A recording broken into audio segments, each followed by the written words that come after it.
I'll just kick off with karakia. Kia tau mai te maramatanga, kia tau mai te rangimaria, kia tau mai te kaha, me te whai whakaro, tēnei kaupapa, lie tai here. Let's be grounded in clarity, let's be peaceful, let's be strong and considerate for this purpose, bind together, and so it is. So I'd just like to welcome, we have Youth Council representative Molly Bartholomew sitting next to Councillor Walker. Welcome board member, Deputy of Golden Bay Grant Knowles and Councillor Ellis. We've got staff members, Mr. Tony Strange, and I think Mr. Steve Richards will be here at about 5 o'clock. Of course, Mr. Kirby to my left, and we have Kelsey McLean, who is our board support today, which is fantastic. Thank you. Just a reminder that I don't think we've got anyone on Zoom yet, but this meeting will be recorded, and media may take snippets of this meeting if required. Everyone knows the toilets are through there and the fire exits out there. And I just need to quickly double check. Did we have any hearing assistants in the library for? No. Okay.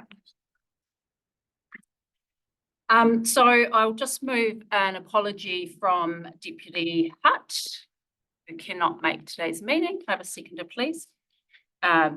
Councillor Dowler. All those okay with that, please say aye. Aye. Anyone again? Okay, that's carried. Any declarations of interest for today's meeting? Carl, any late items? Confirmation. Yeah. Can you clarify declarations of interest? There is something on with one of the items. The requests for money. But the discretionary fund? Yeah, a request for money under the discretionary funds. Yeah. I'm going to have to put in a conflict of interest. Okay. So board member shows. On item 8.1. Okay, so can I please have a mover and seconder for last month's minutes? Yep, moved by board member Hughes, seconded by Councillor Madu. All those agree, say aye. Aye. Anyone again? Carried. Thank you. Okay, so we're moving into public forum. We have got 4 speakers today, all of whom I believe are very familiar with our process here. So all good to go. And we will start with Jude Ritchie.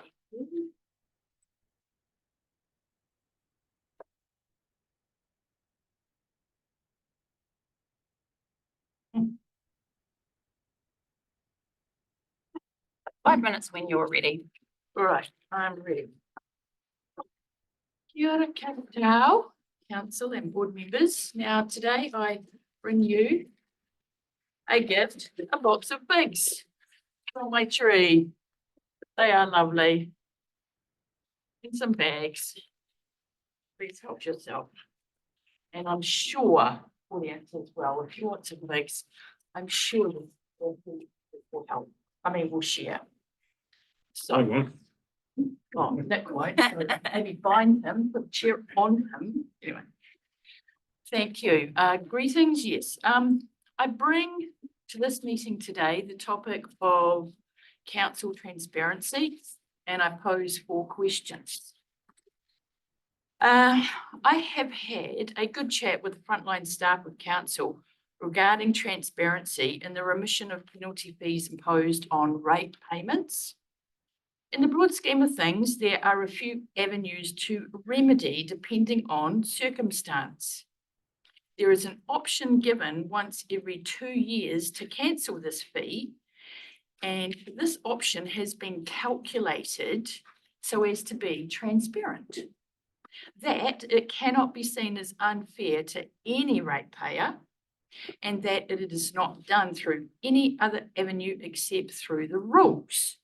So, circumstance may find favour only if there's a rule for it. This is clear. The transparency here is the rating rules being subject to my scrutiny on how this public resource, the remission, is used and trustworthy from being visible, or in this case, explained in a way that I was able to understand. Now, I'm here today as a member of our community, having attended these meetings as best I can over the last 4 to 5 years, to be active in the ongoing workings and solutions for our community. I love that the board's role is to listen and to advocate for community, and I understand that sometimes there are daunting and limiting factors that tie your hands, but please know, I am here for you as you are here for me. Thank you.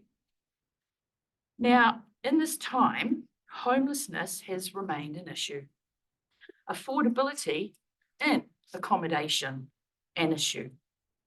And bureaucracy in the area of governance, an issue. It amazes me that the council body has been around for so long and to a degree has not learned from its past, but almost in a way diligently repeats it. Yes, I mean, in regard to the board, I know that new members are voted in, etc. But I'm talking about the body behind the scenes. That generally remains the same. This body is the body that delivers the output regarding rules, and I believe makes the rules. Transparency ought to primarily live there. I was deeply intrigued last month when a fellow community member relayed his story regarding his ability to be generationally responsible.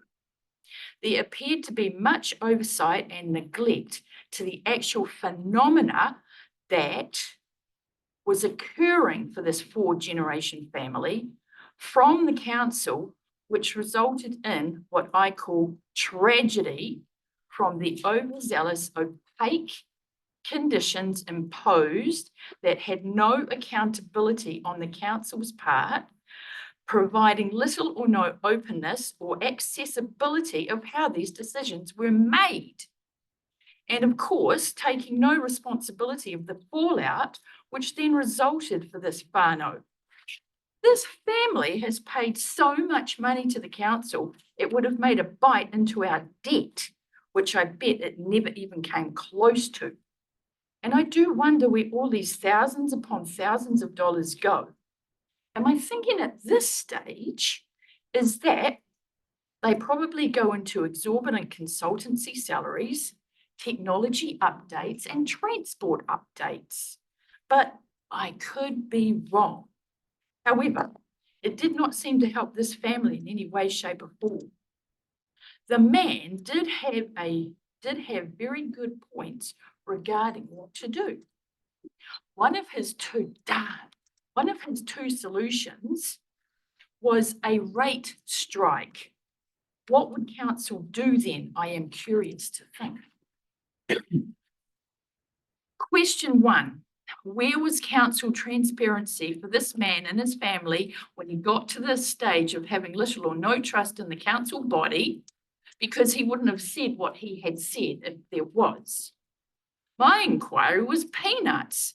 This man has basically lost the possibility of attending the last days of his parents while encompassing the early days of the new family life with his offspring. There is no whakawhānau or building relationships with people here. Iwi being separated and this man's right to express his family identity through their connection to the whānau smashed. Shame on you who sit in your ivory towers collecting revenue at the people's expense. So many people in Tasman see the option of tiny homes and sleep outs as work. Question 2.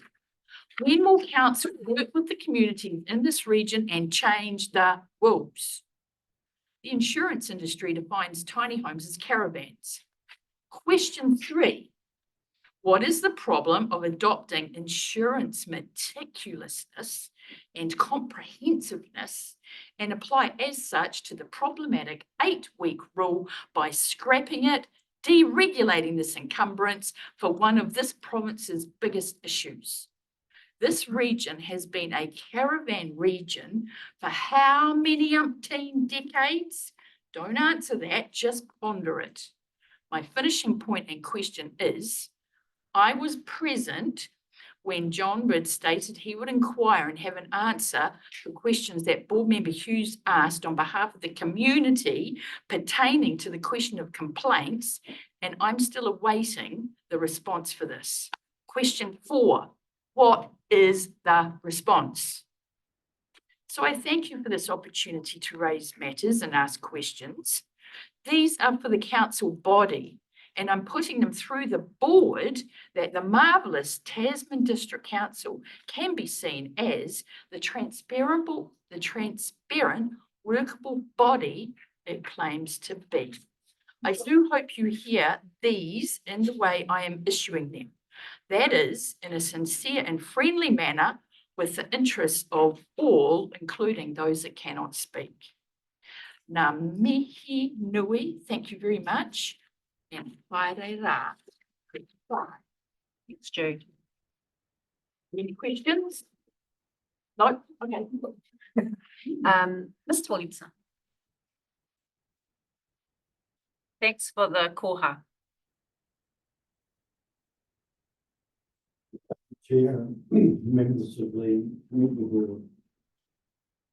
Local member of the Motueka has mentioned to me the need for our Tasman District Council to provide more toilet facilities for the ever-increasing walkers who are enjoying our walk lanes. They made a couple of suggestions.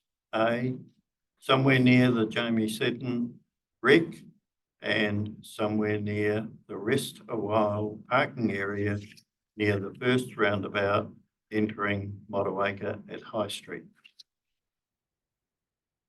And number 2, several members of the public have asked me, where are all the heavy truck and trailer units carrying loads of Motueka clay down Parker Street going? It's apparently about 12 up to 30 a day. I advised them to the Motueka River Stop Banks Stage 2 refurbishment. I agree with them when they suggested it would be nice to see some photos when the contract is finished. Could these be included in an appropriate edition of Newsline or The Guardian, please? Number 3, in the 16th of November 24 press on page A4, under the heading West Coast urges Bailey Bridge stash. The New Zealand Transport Agency has been asked to keep at least 3 of its Bailey bridges permanently on the West Coast, as the region is regularly hit by wild weather. We're approaching our wild season, and I suggest an approach be made to NZTA. We are having some available locally if this suggestion is considered appropriate. Thank you, Lady Chair.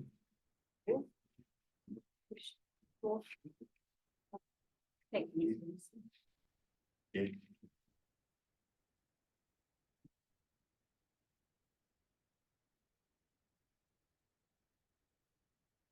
Yes.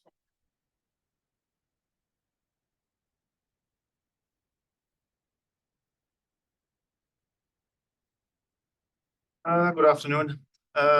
Before I come to my point, I'd like to give a bit of a background. In March 2024, I gave a speech in the Environment and Regulatory Committee regarding search warrants and that they are needed for inspections of unconsented dwellings, which include caravans, camper vans, tiny homes. And I was, and still I am of the opinion that the council is doing something wrong. And I proved this with a High Court case that I also sent to you, Councillor Maru. And Mr. Kim Drummond responded to me from my perspective, we are comfortable with council staff use of their entry to private property. And of course, I ask, why is that? Why are you so okay with that? The High Court says it otherwise. And then I got a nice email which says, Mr. Drummond has taken into account relevant previous court cases for responding to you. And this is where his story started, a long story actually, then because I asked, can you show me the list? No, I have not seen this list until today. Councillor Mari, you had a chat with Mr. Drummond, but I guess you have not seen this list. Then I asked you, Madam Chair, to help me with this. You had a discussion with Mr. Drummond, but I guess you have not seen this list. In October, Councillor Greening asked in a public meeting, had a bit of discussion with Mr. Kim Drummond, and if he could provide the list to me, to Mark Greening, or maybe all elected members, but there was no outcome. So in total, this is just my estimation. So since March last year, there were around 100 emails going back and forth between me, the council staff, elected members, community members, but nobody has ever seen this list. But I got a lot of responses to my emails like, you are frivolous, you are vexatious, there's no public value, you cause disruptions, irritation, distress to council staff, and what you do is an abuse of right. Not only once, several times I got this response.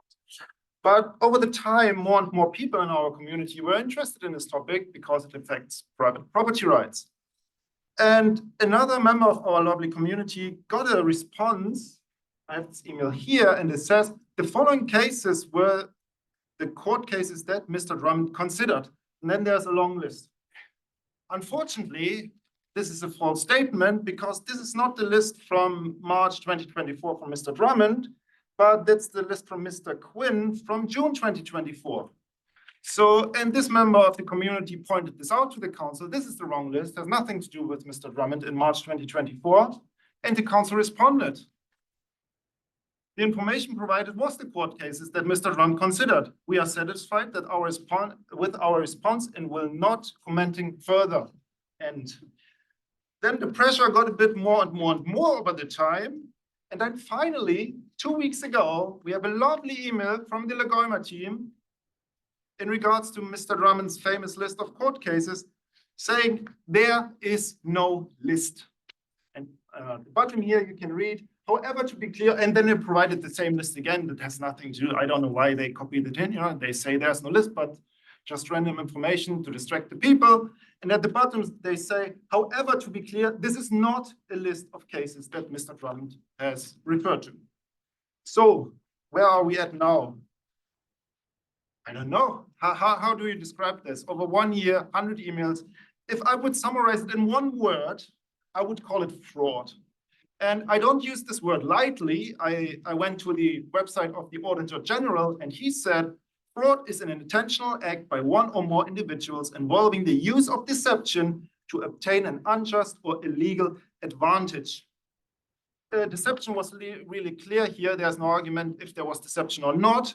And what is the unjust advantage? It's clearly accountability, that the council is doing something wrong. And I have provided information. This court case from the High Court in Auckland. Mr. Drummond was aware of this court case. I sent it to him, not only to you, Mr. Maurer, also to him, and also to the chair of the committee, Councillor Hill, also to her. So the relevant persons, they were aware. And yeah, I don't know where to go from here. I can send more emails and I get a response, you're frivolous, you're vexatious, you're this, but I'm a bit tired of getting these kind of responses. So I have an idea, maybe you agree. When I was here, the first meeting I was in his room, there was Mr. Cheeseman and Mr. Drummond here. They sat on this table and they explained something with probably 2 years ago about enforcement action, tiny houses. Can we invite Mr. Drummond again? Let him sit here, present him these papers, and he comments on this. That's all I'm asking today. And I'm happy to give you this information. I have all the 100 emails back and forth, but it's a bit of a lot. I only like to give you these today, but if anyone has more questions, want to see more information, more emails, more documents, I'm happy to share everything I have, everything I can provide you with everyone. I have no problem with transparency. That's your topic. Thank you very much. Thank you. Just a point of clarification, Yeah, if that's okay. sure. You made a comment that Mr. Greening was at a public meeting. Yes, it was And the, spoke to somebody. It wasn't a council meeting, was it? it was the environmental regulatory meeting on the 10th of October. And the recording is online on YouTube, and I rewatched it yesterday to know what I'm talking about. There are a few minutes back and forth discussion between Councillor Greening and Mr. Drummond. Was he on Zoom or in the He room? was on Zoom. Councillor Greening on Zoom I was and gonna say, yeah, no, so, no, Councillor Greening on Zoom, but Mr. Drummond in the room. Yep. And I was also in the room. yeah, that's right. Yeah. No, that's right. We haven't seen him face to face since the last Yeah, election. he was on Zoom. Yeah, that's correct. Thank you. Any questions with clarification? I'm wondering if there should be a confidential session to discuss this and some other matters, because the issues that Mr. Schaeffner has raised is in parallel with a number of other issues where the issues may be different, but the same people are there. I'm wondering slightly, but I am aware, of course, of the the right to be able to defend yourself. Yeah. So I would like to recommend Mr. Schaeffner's request that we ask for the head of regulatory to answer some questions. Thank you. Yep, thank you. We'll discuss that in the board report, and I'll be in touch with an outcome. Christin Schaeffner.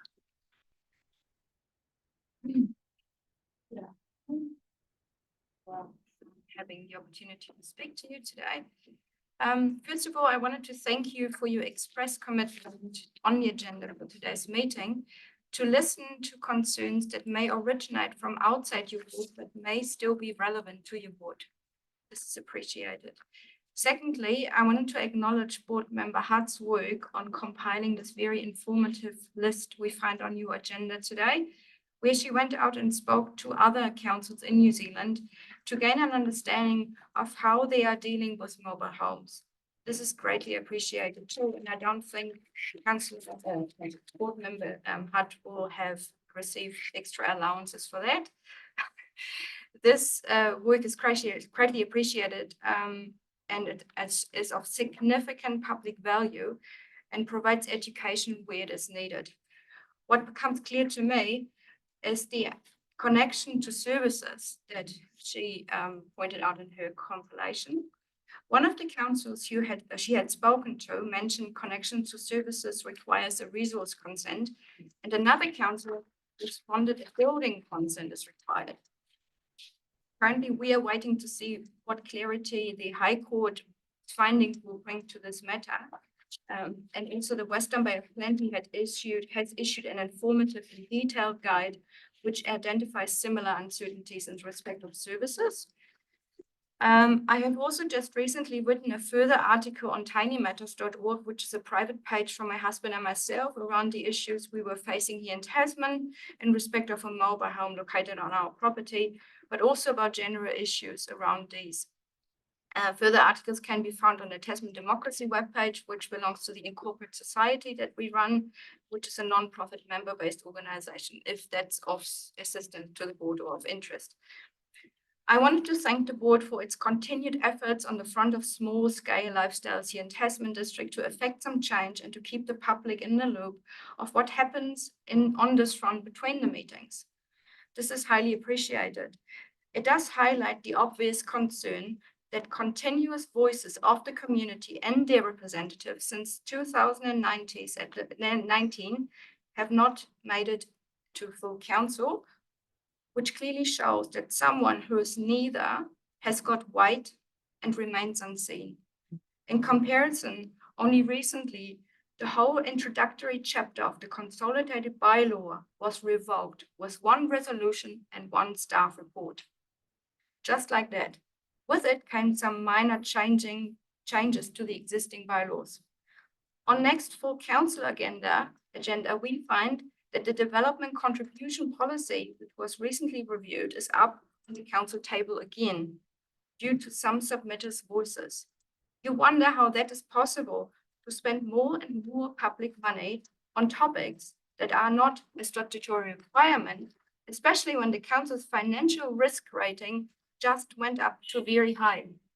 Yet long-standing topics with minimal financial impact from an administration point of view continuously fall off. However, the topic that I wanted to speak about today relates to the reoccurring point on your agenda, which is that you intend to share insights about your work in order to assist anyone interested in standing for the upcoming elections. I appreciate this point and share your view that this is a relevant consideration. I'm currently preparing a series of educational material designed for potential candidates to provide them with relevant input before having to make decisions, hoping it will be of assistance to have a good understanding of council procedure and the statutory framework right from the start. I would love to work together with you and listen to your insights to make sure that my observations and analysis match your real-life experience. My main focus will be on laws like LGOIMA or Privacy Act. When are you an elected member and a representative, and when are you a private person? I think we have had some issues in the past with that. And how do these provisions affect information you hold and which can be accessed or used? Public records, voting, liability. Who is responsible for what? Further, I am looking into providing an understanding of the delegations and appointment register, frequent terms, code of conduct, or standing orders. I note that your last agenda pointed out to a new standing orders template that was received by the sector and should be part of the March or April meeting. As it is not part of this meeting, I would like to take the chance to say the following. The standing orders are of importance for your work, and you resolve to adopt a version at the beginning of this triennium. There is no statutory or policy requirement for you, as far as I am aware, to review these or even workshop these towards the end of this triennium. The new standing orders are clearly a matter for a newly elected board. I would wish for the board to cancel this and save money and time to focus on matters relevant to the remainder of this triennium. In addition,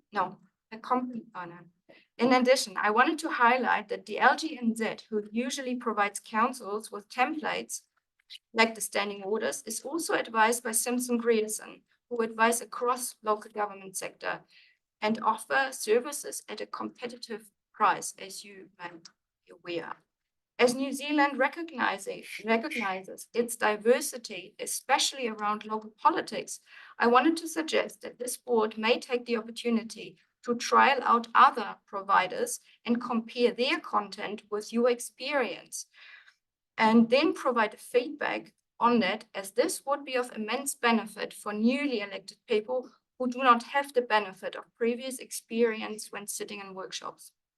One of those providers I came across is called LegalWise, whose lawyers run education sessions on a number of issues, like effective public law decision making.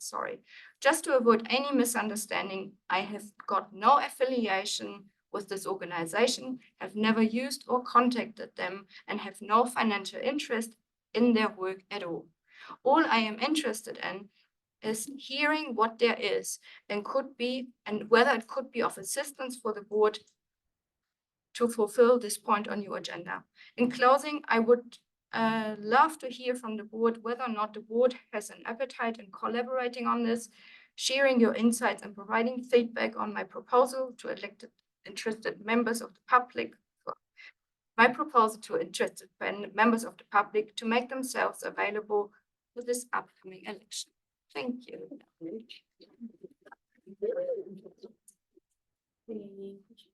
Are you hitting the table? No?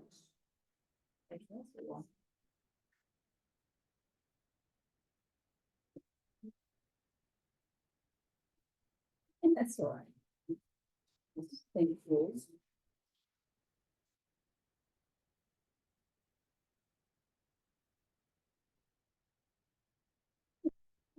Right, that concludes our public forum. Now we do not have Mr. Richards here. I was going to move Oh, you're hiding. Great.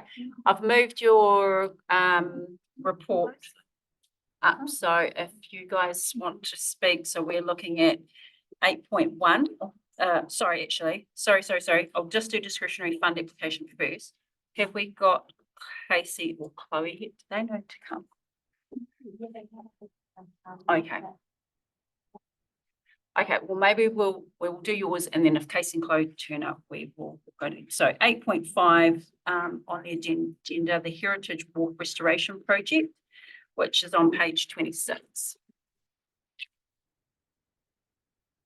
Thanks, Madam Chair. Right, yes, good afternoon, everyone. So Isabel and I have come today to update you on our very challenging project that we're undertaking. So I'll speak to the planning that we've been achieving, and Isabel will speak to our budgeting. So I'll just take the report as being read, and I'll just speak briefly, and so please ask any questions. But I think the first milestone of the project has been reached, and that has been the submitting of the Archaeological Authority application, and that's taken us at least from when we were here last time, which I'm just trying to recall how long that was, until now to get that work done. So that's required obviously a lot of public consultation, iwi consultation. We've had structural engineering plans, we've got methodology, we've got archaeological reports, so there's been a whole lot of work associated with that action. So it's it's a big milestone that we've achieved. And something that's important to note about the authorities is the timeframes for them are for 5 years. So I sort of, quietly think, right, once authority gets granted, we've got 5 years to get this project completed. So that's our challenge. So that's good. So the second major planning item is the resource consent. And so focus now is turned to that, and we're working through that. And at this time, we understand that disturbance of the seabed and any potential contamination of the seabed are the most likely triggers for the need for a consent.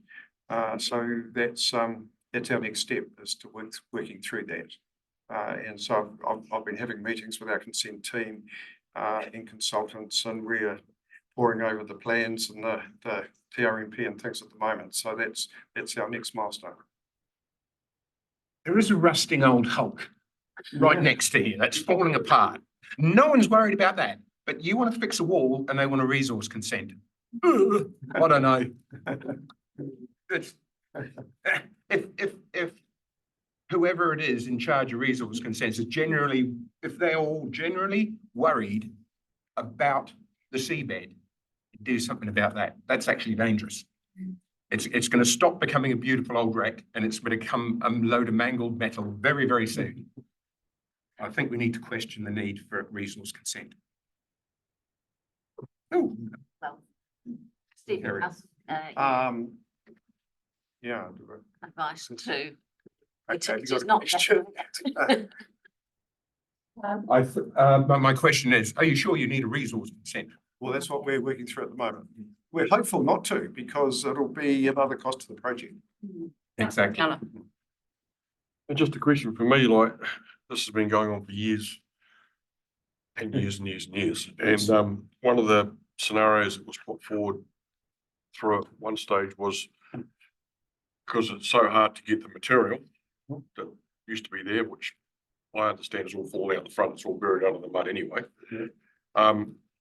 By removing some of the material around the side and actually reducing the length of the structure, and then bringing that material in and reconstructing the front of it, probably make it 2 meters shorter or something like that. Yes. Has that ever been considered as part of this or not? It's definitely been discussed, and we haven't worked through I suppose the realities of that option yet. We're exploring option A, which was to restore it in its current length, but there's always in the background an option B that could be to shorten, and we may get to that point. It's not off the. Bring the stuff up Yeah. from the island in the middle, Island. Yeah, so it'd be from Marahau. There's a quarry, a granite quarry in Marahau that we're talking to the owners about. Really? Okay. So no, there's definitely, we know, understand that there'd be no possibility for it to come from Adele Island or from Tonga Quarry. I thought it had to. Not that we understand. Now we're looking for the same separation point granite, but the bands of granite come through Takaka Hill to Marahau Quarries. Just to add to that quickly, like the discussions with the quarry in Marahau is at the moment they're working in an area in the quarry and the granite's quite soft. So we're a bit worried about, in terms, I really talked about the detail, is that we might have to wait until they get into a seam of harder granite. So there's a few unknowns there at the moment. Okay. Living document, isn't it? Changes all the time. It's a challenging project. Well, like when I was with Paul Sangster, we were going around trying to get some funding, probably back in 2010 and 11. We were told then that it had to come from a certain place, because it had to match exactly what was there. Well, that's interesting. I think Heritage New Zealand have got a little bit more flexible on that than they were back then. I think maybe they recognised that they were so inflexible it was going to happen. So that has been indicated verbally to us. I think also we've engaged with a conservation architect, a chap called Ian Bowman, and he sort of really just about calls the shots, and Heritage New Zealand take a lot of guidance from him. And so we've been engaging fully with him so far, and with, talking about the source of the granite coming from Marahau, and he hasn't raised any concerns about that at this time anyway. So it's... Just my second question is, one of the previous companies in the town that was willing to give it a shot to salvage what was there and put it back was going to do all the work at low tide when the tide was out. So technically, seabed was hardly going to be touched. So it's just amazing that we've got now another issue with disturbing the seabed.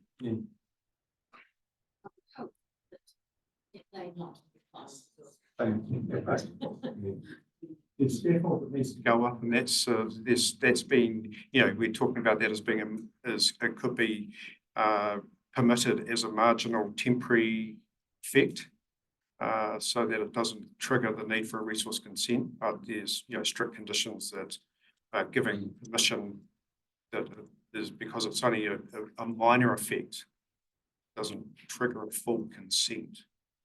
So we must, it's a bit new to me. I must admit that it's called a motus.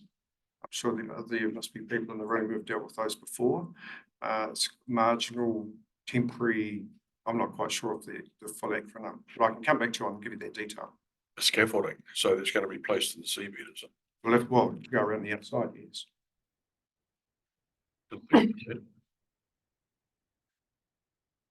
Well, that's what we're being told. But anyway, to save the project costs, we'll definitely look, interested. So if we don't need scaffolding, we won't, so that's what the methodology people are telling us.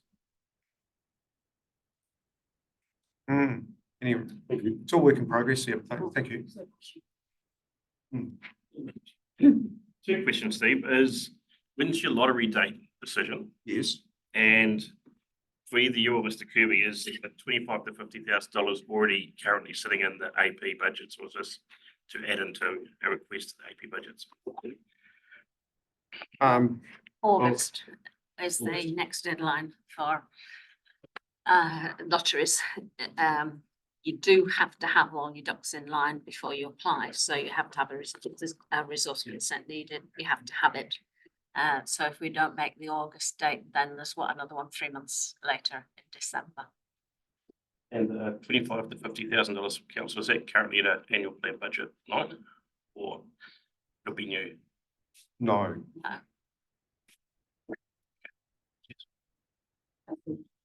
Thank you, it's really clear.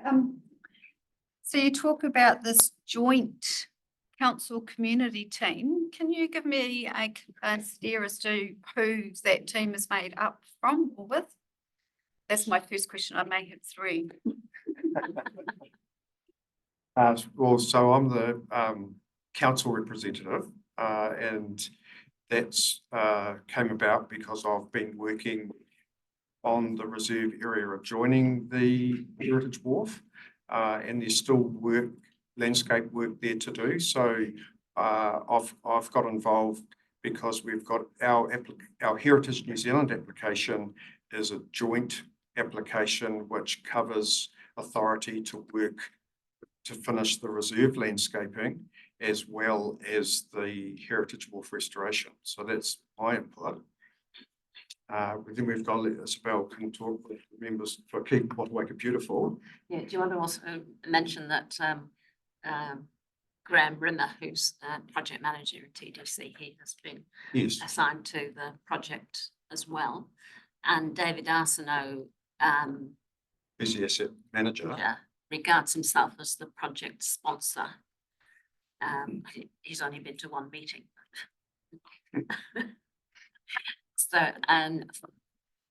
it's Keep Motueka Beautiful, the Historical Society, Community Board and TDC. So there are three KMB people on the committee, myself, David Ogilvie and Kathy Chandler. Historical Association has Tom Rowling representing them, and then Claire Hutt is a community board person on our team. So if I may, for my second question is, Councillor Maru has raised it if it's already in the annual plan. I guess when I look at this report, it doesn't say which budget this money is coming from, and you've just identified quite an extensive group of our staff already involved, which comes at our cost. I'm not sure if it's in the 350K that you've got in your report, or if that is a cost we're already covering, and if so, who? So what budget are we thinking we might go to an annual plan and get up to 50K from, in light of the fact that on our report today and previously we've talked about the level of service that Motueka is currently getting reduced, and it's publicly known where TDC financially sit currently. So I sit here going, oh my gosh, how do we ask our community to accept reductions in level of services, and we're going to find somehow 50K to do a restoration project? We've had an email just in the last couple of days from David Arsenault that has clarified exactly what we're talking about, saying that there is nothing, no ability for council to assist with this in the current LTP year. So that's what I say, the funding for this project is probably its greatest challenge. When you say, can you just clarify the current year? Are we the request is for 2025, 2026? Are you meaning right now? David's response. I think it was for the next period, the work that's being done now for the next financial year. So it'll be 26, 27. Was it? It's 25. Oh, sorry, 25, 26. Yeah. I mean, I don't know. I don't understand council budgets. So I can't say what fund it would come from. All I'm looking at is saying, well, to make this up, we'll need another more contribution from council. Okay, and I guess my last comment is to recover what Councillor Dowler has shared, and that's about the scope of the project. So you're asking this board to do a recommendation for a 350K project. Is there an appetite from this collective group to actually reduce the scope so it's actually somewhat more palatable when it comes to where we currently sit financially? There's kind of limited scope for reducing that, a partial reconstruction. You've really got to finish off the whole job. It's tricky because there's been money spent with the structural engineer on the current size of the wharf. All the archaeological reports are based on, you know, what's there now and the footprint and everything. So, you know, it's definitely possible to investigate reducing the length to, you know, to shorten up the materials that are needed and that sort of thing. But that may end up just being a small percentage of the overall cost. So the planning cost is quite high. And I suppose if we now go, okay, plan A is, we can't get to plan A, let's look at plan B, which, you know, I'd say we may get to that point, but it will require rescoping in terms of the, you know, the structural engineering plans and applications to Heritage New Zealand and those sorts of things. So it would just require a bit of a, you know, a bit of a reset. And that's why I say we're not ruling that out yet. We may still get to that point. It's good to read, because I know in our initial, when the board agreed to put some funds towards this, that you haven't needed to use it for the report. So that's really good to hear. But I can't recall what, so we've had a change in cost. What was the original, or is it just the 3,500 that's gone into it? What was our original cost? Originally, we've been working on a costing that was done in 2019, with an adjustment for inflation since then. And until a week ago, that's basically all we've had. But we now have some more detailed costing. It's actually not, in fact, covering the whole project, but at least one part is, we've got the detail so far. And that's where we've seen an increase of, I think it's about 80,000, plus a recommended contingency.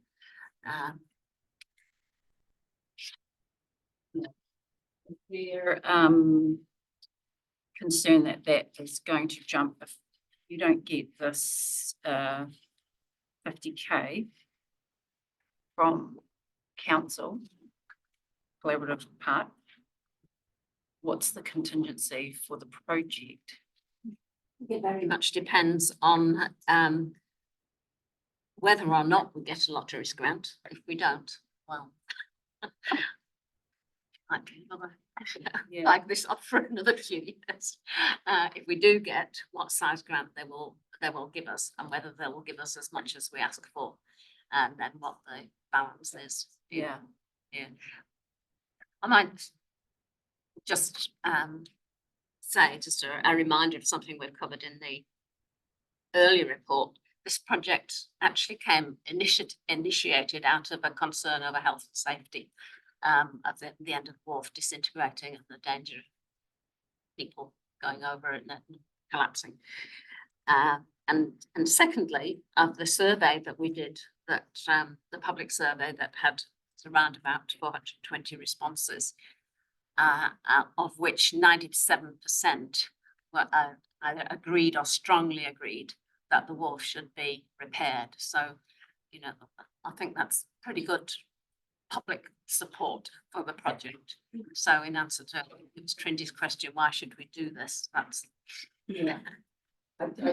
I'm conscious with our swimming pool and it being dragged out, and then the current financial status of the council, that there might be a shift in appetite given. So it might be worth, you know, just getting public interest in that. So you've got that support if you want to go to council to try and top up that funding from lotteries, which I hope you do get.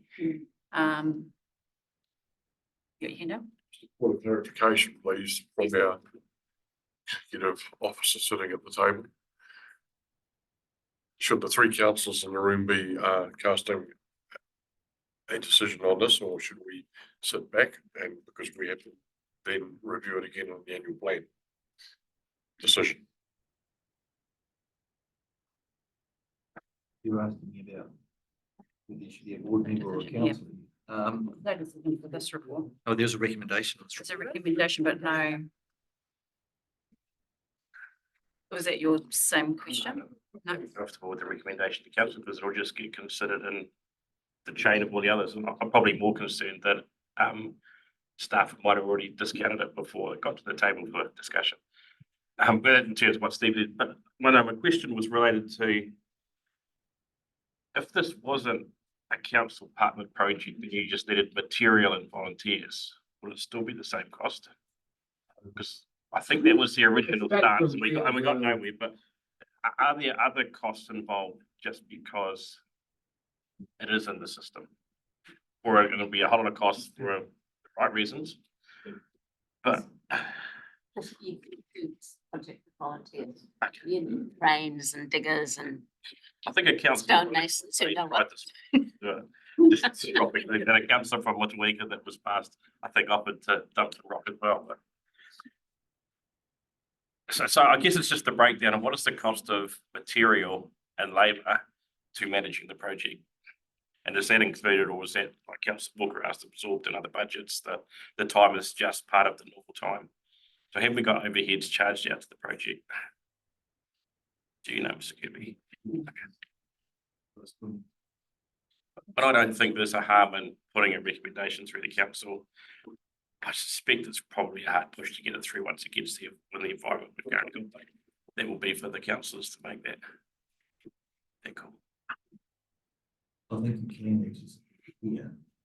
The only concern would be is if it's new action. State position. Thank you.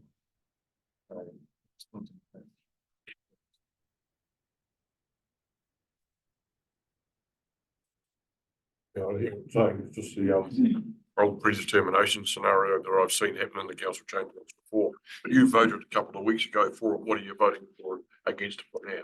The only reason you voted against was right. Would you consider? Through you, Chair, I'm still a little confused really as to which budget we're going to be looking at through the annual plan, because you talked about David Arsenal, but what department is David currently sitting under? And you said he has no money. No. Yeah. Which department is David representing when he says there is no ability to assist in the current year's annual plan with finances? David's in Rob Smith's team and they look after the coastal structures. Right. Yeah. So if they haven't got any money through you, Mr. Kirby, are we likely to then go to Parks and Reserves or somewhere else? I doubt it. It's up to council to decide where the money comes from. Yeah. He didn't say no chance, he just said little chance. Yeah. Through the chair, we're busily talking about costs. It's whether or not we support in principle. Yeah. Who cares where the money's coming from? We leave that up to the experts in council. I care where the money, We've already put support in for this, so not for this, we haven't. We This put is a in support change. for resource. the question is, does it support in principle the consideration of funds to the project? I believe we should. If it turns out there's no money in the pot, well, we have to have another discussion. All right, so would you like to move that? I would like to move that we support in principle number 1 and 2. I'll maybe just second it. Okay, we've got a mover and a seconder. It's called getting shit done. Well done. 3. We've supported this thing for bloody 20 years. Have we, all those in favour say aye? Aye. Anyone again? So one again. Carrie was one again. Yeah. Thank you, and best of luck. We look forward to hearing. Quickly, just Yes. through the chair, just to quickly say, I was picking up on councillor Mari's comment and asking about the costs. And I think one of the project has sort of been really led by the community, and your community, as you know, in Motueka is so strong. There's lots of businesses that want to get involved with this project, but we don't know how they can do that. And if we're able to enable that through our tender process and methodologies, it could really reduce the cost of the project. But just right now, we don't know that.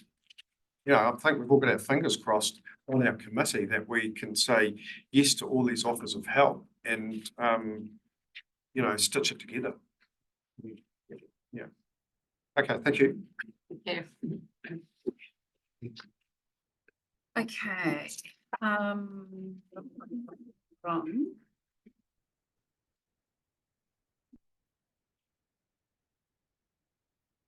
Oh, yeah. She's good like that. Oh, it's on the, it's recorded, so.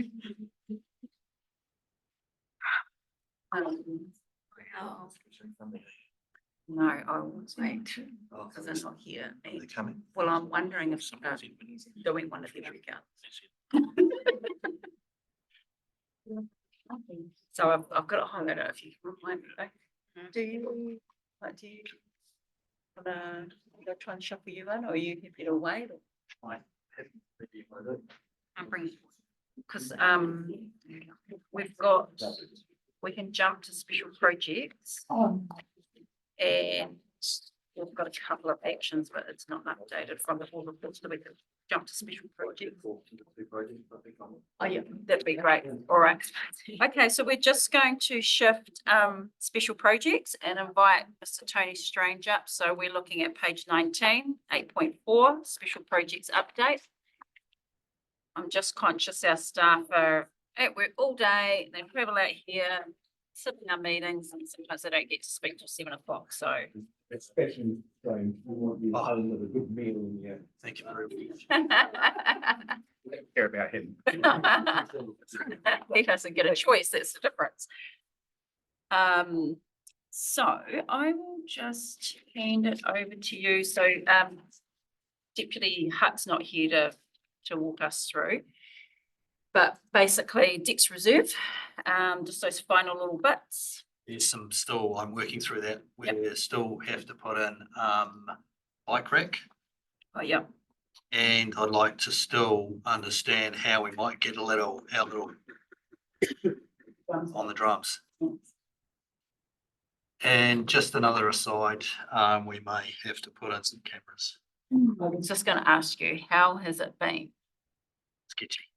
Right, is it vandalism, Yep. tagging, or Yeah. breaking equipment? Bit of everything really, just kind of, yeah, so I think there was some graffiti on the basketball court.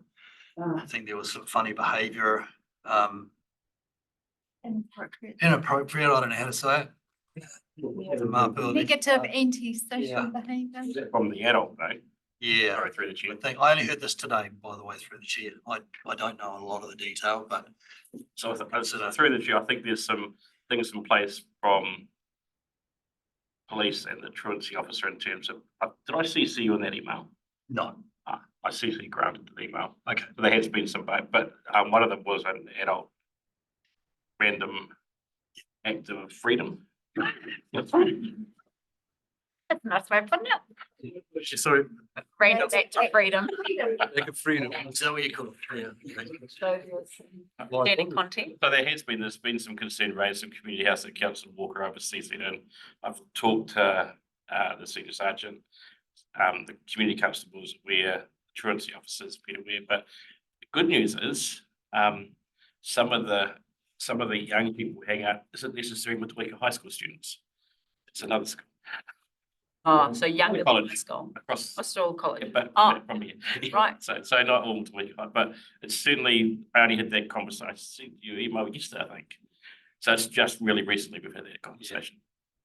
But cameras was about the only suggestion I could make that we could do, because playground designs, it's open.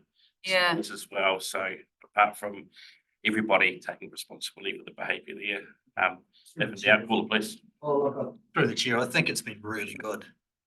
Aside from a few little bits and pieces, I've got lots of great feedback. Again, it's just about looking after it. And I think, Is it worth having a wee, like, how are you getting to know about it? well, Lynn actually told me this morning it's through customer service requests.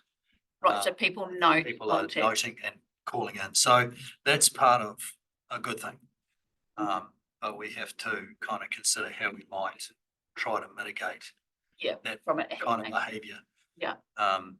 So yeah, one of the suggestions today with a quick conversation with Lynn was, can we put a camera in? How much does that cost? Where will we put it? Because I know there's cameras on the community house, but they're too far away.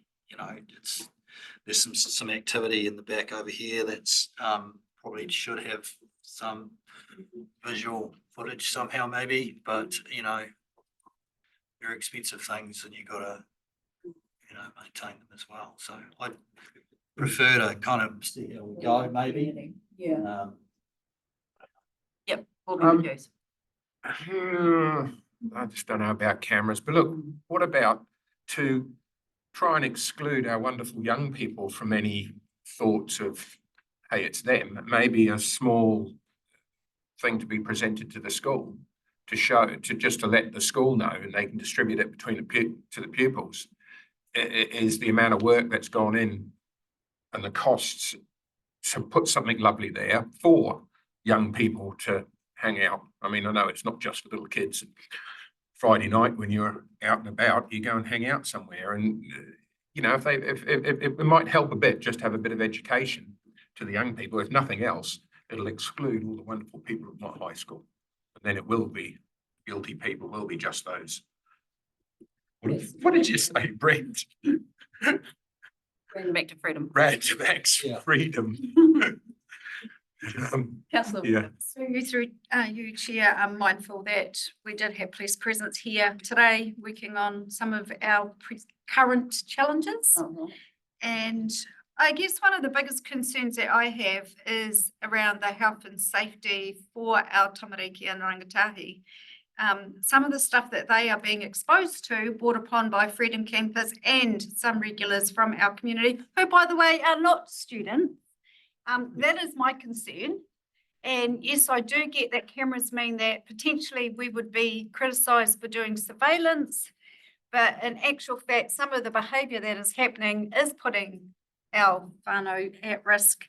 And, you know, I take people's safety quite seriously, for the record. Well, I'm against cameras. I'm aware. Through the chair, maybe we could council a little bit as well. I don't know if there's some comments from the guys about how we might have to manage this sort of stuff. I don't know. You're welcome to come along and have a chat. It's not just here too, by the way. It happens in all of our, you know, most of our spaces, but it's difficult. I don't like the idea of cameras either. So. Councillor Jellison. I was just going to say, several years ago, before this building was built, there used to be tables and chairs and everything set out here behind bushes and everything. And there was a security camera on the end of the eyesight building. I happened to go in there one day and was talking to the manageress at the time. And she said, look at this. It was Friday night. And I thought, Jesus, when I was 16, I used to go to the pub. What are these kids up to? It blew me away. Absolutely gobsmacked me. Thank God I did go to the pub, didn't do that sort of thing. So I guess imagine what's going on out here. I didn't know what it was for at 16. Okay, let's move on. So aside from that, yeah, the bike rack, and we'll see if we can work out some drumsticks on that. Those drums. Maybe we connect with Deputy Chair around some messaging and stuff. Yep, love to keep working on it. Yep. Awesome, thank you. Motueka Cemetery, we can close that project off. Yes, I think you can. I don't think there's any more updates to come. Fantastic. Eyesight Wallace Street. Everyone on the board has seen the final design, and I think it's just going to be installed. Clear. Okay. Yeah. Ted Reed Reserve. Now this is an interesting one. Very interesting. Off we go. So, that's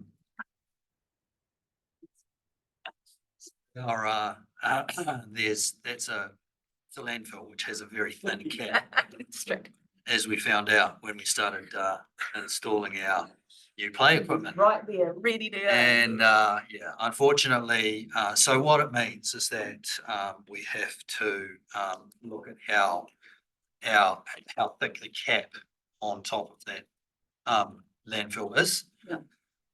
So we're currently doing tests right throughout the whole of that reserve. And until we know, there's a few options, but I'd like to come back and tell you what those options might be.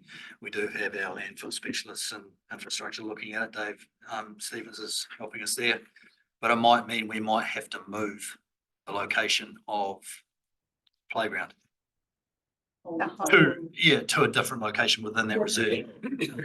So aside from that, that's about as much as I can tell you. So until we get some tests back with how thick the cap is in other areas, aside from that, we're probably going to have to build it up if we keep it in the same location. Build the layers up. So yeah, apologies for that. That's insane, but I will continue to Come and keep you updated on that. Yeah, it was ready to go. Packawar is keen on the playground. Packawar is. He's going to get it moved Yeah, over there. yeah. Right. He said he's still going to try and put it in the same reserve. Yeah. Yeah, I know, just in case. Yeah. I'll keep that in mind. Yeah, apparently. We'll know that as a backup, right? Okay, thank you. Memorial Park, the shade sails over there. They'll be installed next week. Oh, cool. Along with at the same time, so probably Friday is the Rawalka flagpoles. That was our first one to get great. them up before Yeah. obviously Anzac, and then following on from that next week, depending on how. So we've still got a little bit of work to do around measuring and making sure everything's all nice and tidy in terms of where the location of the poles are going. Shouldn't take too long to get those two things in. So within a couple of weeks. Which we will need to get that in. You'll see it's not like we've put it in from our last meeting. Was there another one? It was the Rawalka flag poles. Memorial shade structure. Yeah, no, that one's okay. Okay, so we just need to add that on. That came in sort of late-ish through councillor Dowler. But thanks for reminding me about that. And the bridge sign on the Rawalka side. Deputy Hutt was dealing with that with NZTA, I think is that I put over that one. I haven't been. So we'll just park that until. So those are the special projects. Now just have a quick look if there's anything in the board report. We didn't, or you would have just sort of received the actions list. Kelsey is kindly going to go through everything and get a database set up for us. So it's a little bit not quite up to date at the moment. I'm just going to have a quick look, see if there's anything specific for you, Mrs. Strange. No, I don't think so.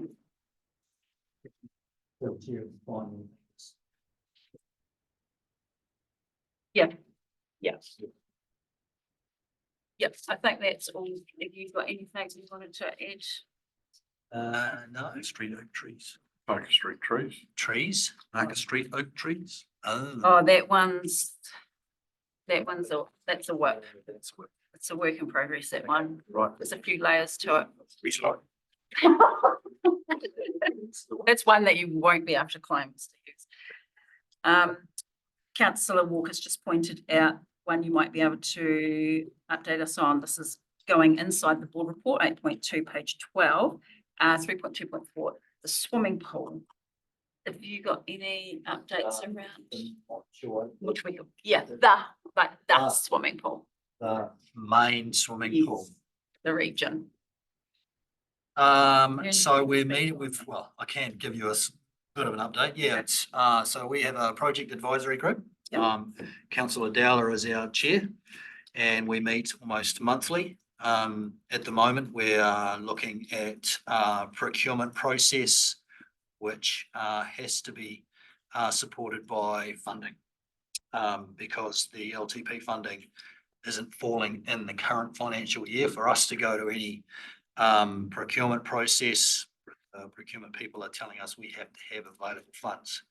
So we are putting a paper to annual plan to bring some funds forward.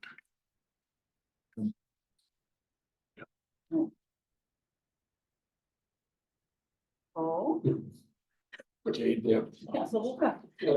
Just a point of clarification, so will the proposed letter that everybody else around this table except for me endorsed regarding a request for our upgrade of the wharf, will that money take from the money that we're trying to push forward for the procurement process for our pool? Competing. Yes. through the chair. I hope. I don't know. Excuse me. I don't know. All we are doing is asking for current LTP funds, which has been allocated to the Motueka community pool, be brought forward. Oh, okay, so it's just. So it's not a, you know, imagining 50 grand coming out of the Motueka community pool. No. We're still going to bring forward, don't we? A lot of funds that we don't seem to have readily available in that year. That's right. Yeah. Yeah, like your wharf. It's only been brought forward for the swimming pool, I think it's done. Right. Okay. So it's already back. Is questioning. Oh, okay, so Questioning. only point. I don't know if you can answer this. If you can't answer it, don't answer it. What value are you going to be proposing to move forward? CapEx, so 0.1%. LTP funded money directly related to the Motueka. It's interesting, isn't it? Because it's 0.5% for the 50,000 and it's 0.1% for the million because it's CapEx. No, sorry, no, it's 0.01. No, it's not. I've missed the zero on the first one, but it's 0.1%. Okay. Sorry to put you on the spot. Through the chair, that's on the assumption it's funded from general rates. It might actually be coming out of reserve financial contributions, in which case it won't have an impact. So We're talking about all the So the potential RSAs. which is a good point. So a mixture, I think, yeah. Doesn't have, Right. it has a net impact, but not a great impact. Yes, like it's Sorry, like put past 5. Drive through. You must-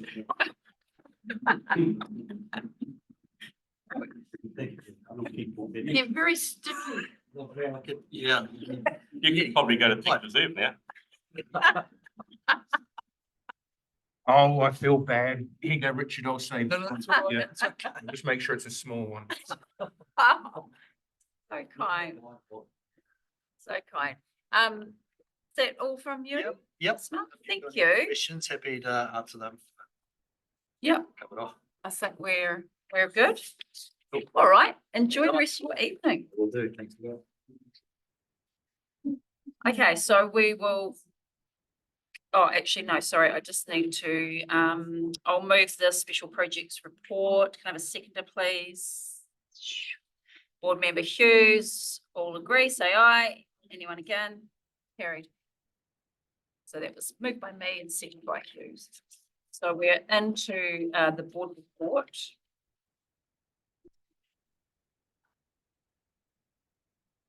Okay, so going. I'll come back to it. So I've got it highlighted, do that after. We'll do that last and then it's done. So we've got some of the things the board is focusing on, annual plan. Now, you will have received just today, so it won't be public until minutes. An update around the maintenance, a maintenance summary basically with roading, footpaths, cycleways, rivers, and stormwater, which is a request we put through team worked diligently to get it for us for this board meeting, so that's great. So this just gives us a bit of a insight to which we know there's been rumours around cutting costs and services. So I don't know if everyone's had a chance to review that, and I know I apologise to the public because you won't know really what we're talking about, but basically just a quick brief. We've got 31 bins in Motueka that are emptied or checked daily during our peak season and 4 days per week in the off season. The level of this service is likely to drop. Mr. Kirby, probably the better one to speak to the details of this year. You think we know that, all that detail? It's not like specific, it's just more of this is what potentially will be happening. For example, street sweeping. I know. It will likely be, we've got in the off streets, which is not High Street, that's the main street, which is done weekly. And the rest of the township, it's 3 times annually, probably reduced to 2 times annually. Unless there's a little problem or something, then service request will go through and hopefully a team can deal to it. Yes, we've got. There are no upgrades planned in the 25-26 for footpaths or cycleways in the area due to the significant funding cuts that have been imposed on us by central government via our co-funding partner, TA.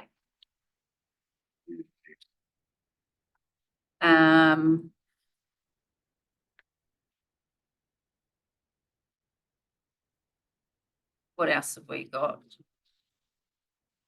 Street sweeping, litter bins, landscape maintenance, reduction in planted garden bed maintenance and urban mowing, road maintenance of low volume gravel roads, consider removing up to 79 kilometres from maintained work. This council hasn't made a decision on these. No. Under consideration, right? Yeah. Any, It would be fair to say that not all the 79K is going to be. there won't be a taken for blanket, maintenance, no. yeah. Any decisions on these possible cost savings will be as part of the AP annual plan 25-26 process. So this is just all under consideration to see where costs can be cut. And then there's a whole list of other bits and pieces around rivers, which will be shared with public. So I guess that's something where the board, we're going to submit on the annual plan. So we sort of need to get together and we started a process, but we need to get together and get that done sooner rather than later to address some of those items. We've got the airport future proofing. I haven't heard back from Tania Bray on the board's request to keep those 2 items in scope. But there is a meeting. There's a proposed teams meeting tomorrow afternoon, I think, but it hasn't been confirmed. I don't know whether it's happening or not. Okay. So it's a placeholder in the councillor's diary.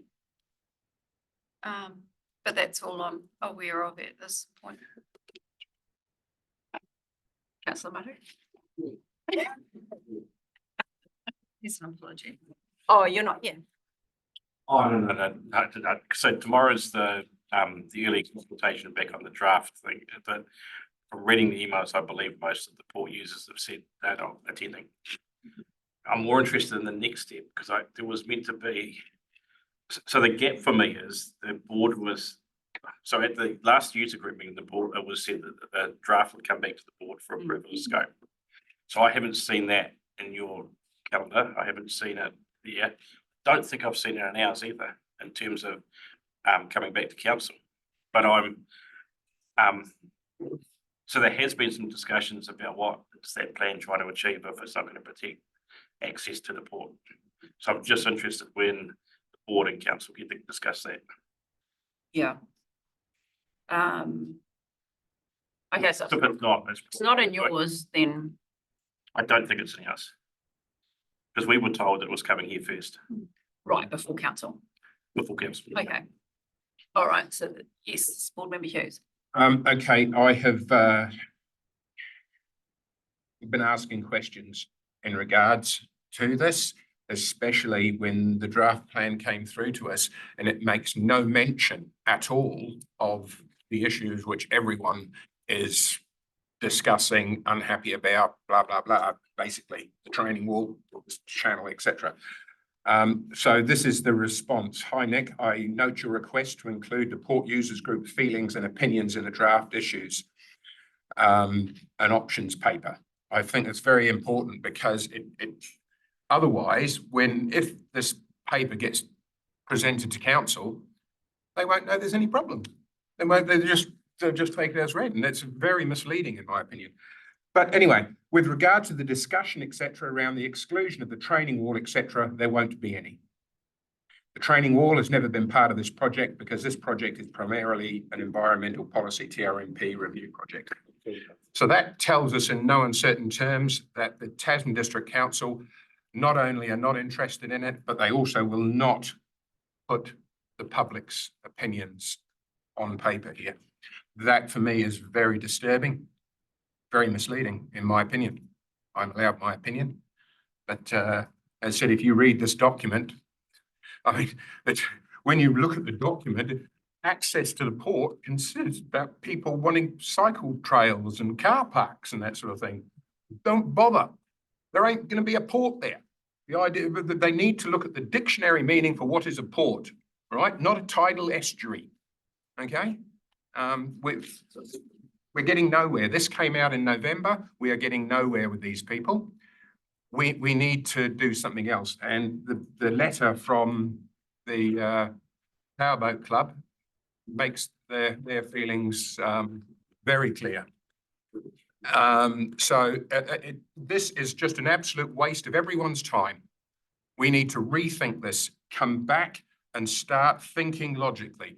I mean, just basic logic, apply it. We can turn that area into a beautiful sanctuary for bird life, and with the training wall there to protect it.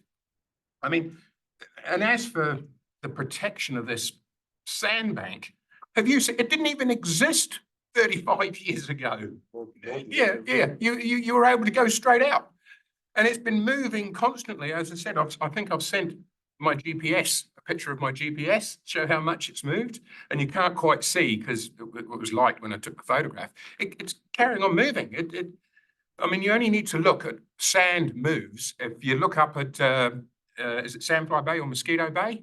The entrance to, you know, where the swing bridge is, it was on the northern side. And over the course of a year, it moved right the way through to the southern side. It's incredible how it could do. And a complete sandbank disappeared, and all the gorse that had been there for decades, it moves. So they're wanting to protect a moving sandbank. At what point do they stop it? Or is we just go, right, wherever this heads, we're going to follow it and protect it. It's just, sorry guys, somebody needs to step in and put the brakes on and say, let's talk about this. This is just ridiculous. There we go. That is a statement there. I can forward it to you. There won't be any. That's it. That's Tasman District Council. There won't be any discussion. I've just followed up with Tanya Bray from the email we sent on the 10th after our workshop. So requesting or indicating when she will be able to come back and present. So we'll follow up with that again. Housing. So this is another one I have. No, I don't think I have yet.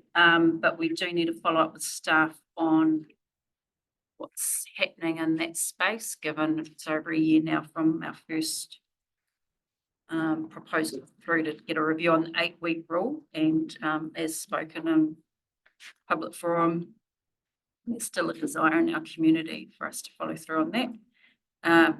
Councillors, haven't heard anything, any potential workshops coming up in that matter, minor residential dwellings? Can I just ask a question? Yeah.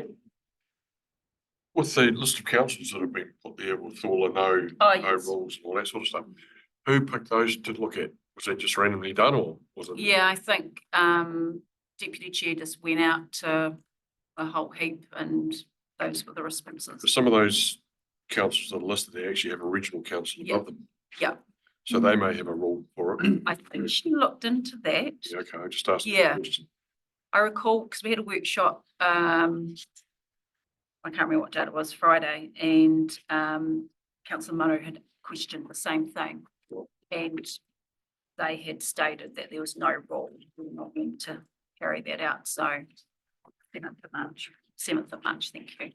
Yeah. But yeah, so it's not like apples and apples for all of them. That's right, that's right. Yeah. I just said, I asked that question, I read it, I couldn't get it otherwise. That's okay, yeah. Yes. So the concern for me again is that we brought this up in February last year and we're not even getting updates from the workshops. I did contact LGOIMA and said, well, hey, what about the questions that have been put to staff via the chair as to at the end of the workshops? To the best of my knowledge, there's nothing. So that last workshop that we were at and you had questions, or from the one that I did? yeah, look, Just maybe we get a list of those questions. well, there's been 4 workshops, but we have got nowhere. And in that time, we get told another story from the last meeting of another people that have been a family seriously affected by this rule. I keep saying the same things again. We have documentation to show that the Tasman District Council are unsure of this legislation themselves. They're asking for help from the government. We have 2 separate documents that have been presented to government saying there is, and I can't stress how important this is, because all along we have an enforcement division which are simply doing that. They are enforcing the rules and they seem to be getting more and more powerful. I know, unfortunately, you mentioned you don't seem to have a problem in Golden Bay. I personally, two separate groups of people, I myself was trying to assist, both went to court. So, I mean, using that, I mean, unless someone's trying to send a message to me, who knows how many other people are going to court? If both people I'm helping went to court, although one of them got thrown out, you know, we need to do something now, because clearly after a year, nothing is happening at Tasman District Council. They're not interested. That's how my take on this, because we are now in March, over a year since we presented this to them, and our time is running out now, you know? And for me, how many more people are we going to see? Are we going to see someone pushed over the edge? A lot of these people are vulnerable people. And that's, I mean, it's all very well having enforcement officers that are simply not interested in the social aspects. As you know, I say it again and again, that I've been told by the then head of environment planning that enforcement staff can have no social conscience in enforcement matters. And I appreciate that. That's their job. And even here, I know that a senior manager at our meetings did tell us, and he knows who he is, I won't mention him, said that the enforcement staff have to have a bit of front because they're dealing with nasty people. Now, I disagree with that. We've already had dealings with that. But I notice that here is something very new in regards to this sort of talk of enforcement. And it is from, oh no, and here I go again. Oh, no, I screenshotted it. In the paper, no, I'm going to have to go by. We have somebody that's gone public with complaining about feeling, I wish my phone would work. I'm going to have to do this by memory. Someone's complaining about basically being persecuted by the council. And this isn't one of those nasty people that live in tiny homes. This is the ex-CEO of the Nelson City Council. He's laid those accusations against Tasman District Council. So I say that that has some credibility to it. If it's in the newspaper and you can read it. Okay, give me a few minutes. Obviously, it's, Maybe. people are not believing it, not believing. No, no. It's right here. How can I? What on earth is going on here? Don't worry, don't worry. No, it's very important. This is very Share it with important. the board. You know, we need to do something now as a board. We Well, cannot that's rely what on we've been anybody trying. else. We cannot rely on other councillors. We cannot rely on staff. We need to, my suggestion is that we either, here I go, is we put a vote, we vote of no confidence in the senior management of Tasman District Council, or we take the matter to the Auditor General. I've got plenty of paperwork here. Somebody needs to do, if people disagree with me, that's fine. Please come up with a solution. Please come up with an alternative to this, because we are a year into this from finally getting somewhere. And unless someone can tell me it's all fixed now, Nick, or no, we're not going to do it, nothing is really happening. So I hear your frustration and. Well, it's other people's frustration Yeah, as well. and I feel that too, but we're just cogs in the wheel at the moment. I don't know if doing that will actually bring about any. More than likely it won't, but here we go. I'd just like to read this out. A former council boss says he and his partner have been battered, bullied and victim blamed by the local council. They fought for years over an unlawful swimming pool at their award-winning home. Now they are glad it's finally over. They have made those statements, not me. Now, all I'm saying, they could be completely wrong. Of course, they're completely wrong. But large amounts of money have clearly been paid here. Now, if the ex-CEO, the Nelson Council, is going to lay such claims, I think there is something for us to look into. Would you not agree? At least, I haven't. I mean, read the article, but unless the I'm CEO of feeling- Nelson City feeling Council is for one of those you. nasty people. a situation where the got an issue over their swimming pool compares to somebody that needs somewhere to live. Yeah, subject matter different, Very. but the same, you're dealing, yeah. I keep saying, it doesn't matter what the subject matter is, but there is still, you're still dealing with the same group of people. Which I think comes to our point 3.2. Yeah, so- our board report. I'm sure you'll find that compliance staff are involved with swimming pools. Or am I wrong? Building inspectors, actually. Oh. Oh, yeah, that makes sense. Yeah. But they all bounce between, don't they? We've seen what they do is when they get into too much, I've seen them, I'm not going to mention names, but you As know, in across department. uh, You meaning they work across they department? still enforce. Yeah. But regardless of what department, it's still a regulatory department. Part of, yeah, going through the rule motion. So So I'll just go back to a question to councillors. You're not aware of any potential workshops coming up? Well, I might be speaking out of turn here, but we did put a submission into the government when Yep. the granny flat thing came out and said they hadn't gone far enough. No. And we wanted tiny homes included. Yep. We haven't had a response. No. At all. when you mean tiny homes, you're meaning caravans as well. And that's not, it's another year or something. Caravans, yeah. What could be deemed a tiny home? All right, so hold on. Councillor Maru's just made a point. So, yeah, I'm sure we have had a response back from government saying it's not a priority in the current with that. So it's still on the cards, the granny flat legislation, But it's but it's not urgent. going to be extended. Yep. They've received so many submissions, they need a much longer period of Right. time to process them. Which then works in our favour with council having to address it, because obviously council were waiting hopefully for central government to make those decisions. Change anyone. Possibility of incorporating perhaps the discussion into any plan change council might be considering. Mm. Which is exactly what my recollection of the workshop was. Yeah, Oh, so it's, the recollection of the workshop was that we wouldn't progress with this until we hear back about the granny flat situation and combine the two together and plan change. Hold on. When's that, do you reckon? Oh. So now that we've heard, when's the plan change? Well, wait till you get the granny flat legislation come through. That's what I understood it was. But that's going to be potentially a year away. So was hoping to be quicker than that. So what's, You'd have to talk to Kim Drummond about that because I can't help with that one. like I said, this is the John's area, this is Kim Drummond's. Yes, yeah. Yeah, I thought, okay, so we need a, sorry, I see an action point, I was trying to get plan change anyway.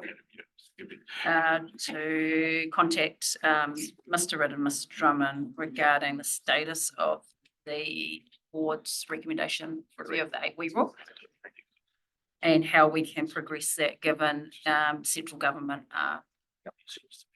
push the thing out. Councillor Walker. Yeah, thank you, through Chair. So my understanding is there is a plan change that's going out for public consultation and there will be open drop-ins held potentially in this building. And I kind of think it's around the 12th of April, which is a Saturday. Just putting it out there that it would be good for our community who have these concerns to come and listen and look at the presentation that is there with the hope that there may be, give me if I'm speaking out of turn, wriggle room to include some more of this conversation in that forum, because you will have more of council staff here than we currently have tonight, not disrespecting or disregarding your position, Mr. Kirby. Board Member Hughes. Okay. When the first workshop came along, it was granny flats. Now, I'm sorry, I'm going to put you on the spot, Mr. Kirby. A granny flat is a building. Plain and simple, you're putting it on, it is a building. So how can someone living in his 15-foot Zephyr caravan be deemed a building? Just why is the Tasman District Council trying to include tiny homes, i.e. vehicles, in the granny flat proposal? We didn't ask them to. They've decided and they have started calling them buildings again. Okay?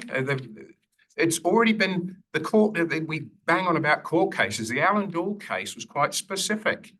It isn't a building. So how can the Tasman District Council, when they're unsure, just decide to put tiny homes in with the granny flat legislation?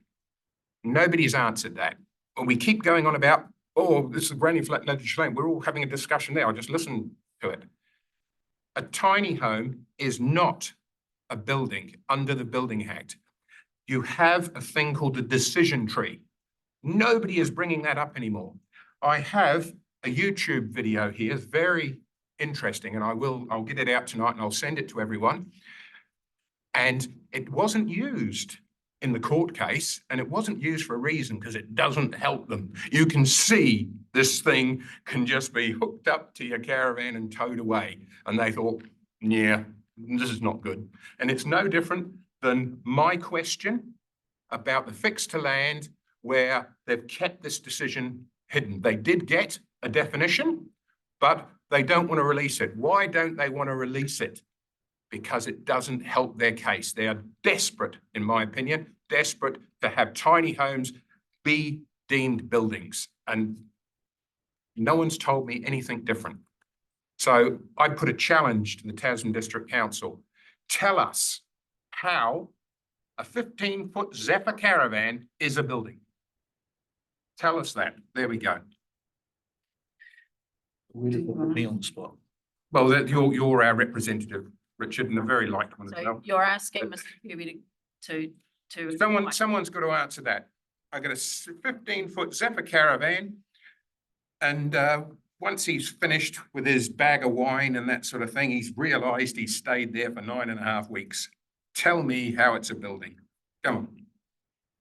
And tell me how it's the same as a granny flat when you could just tow it away.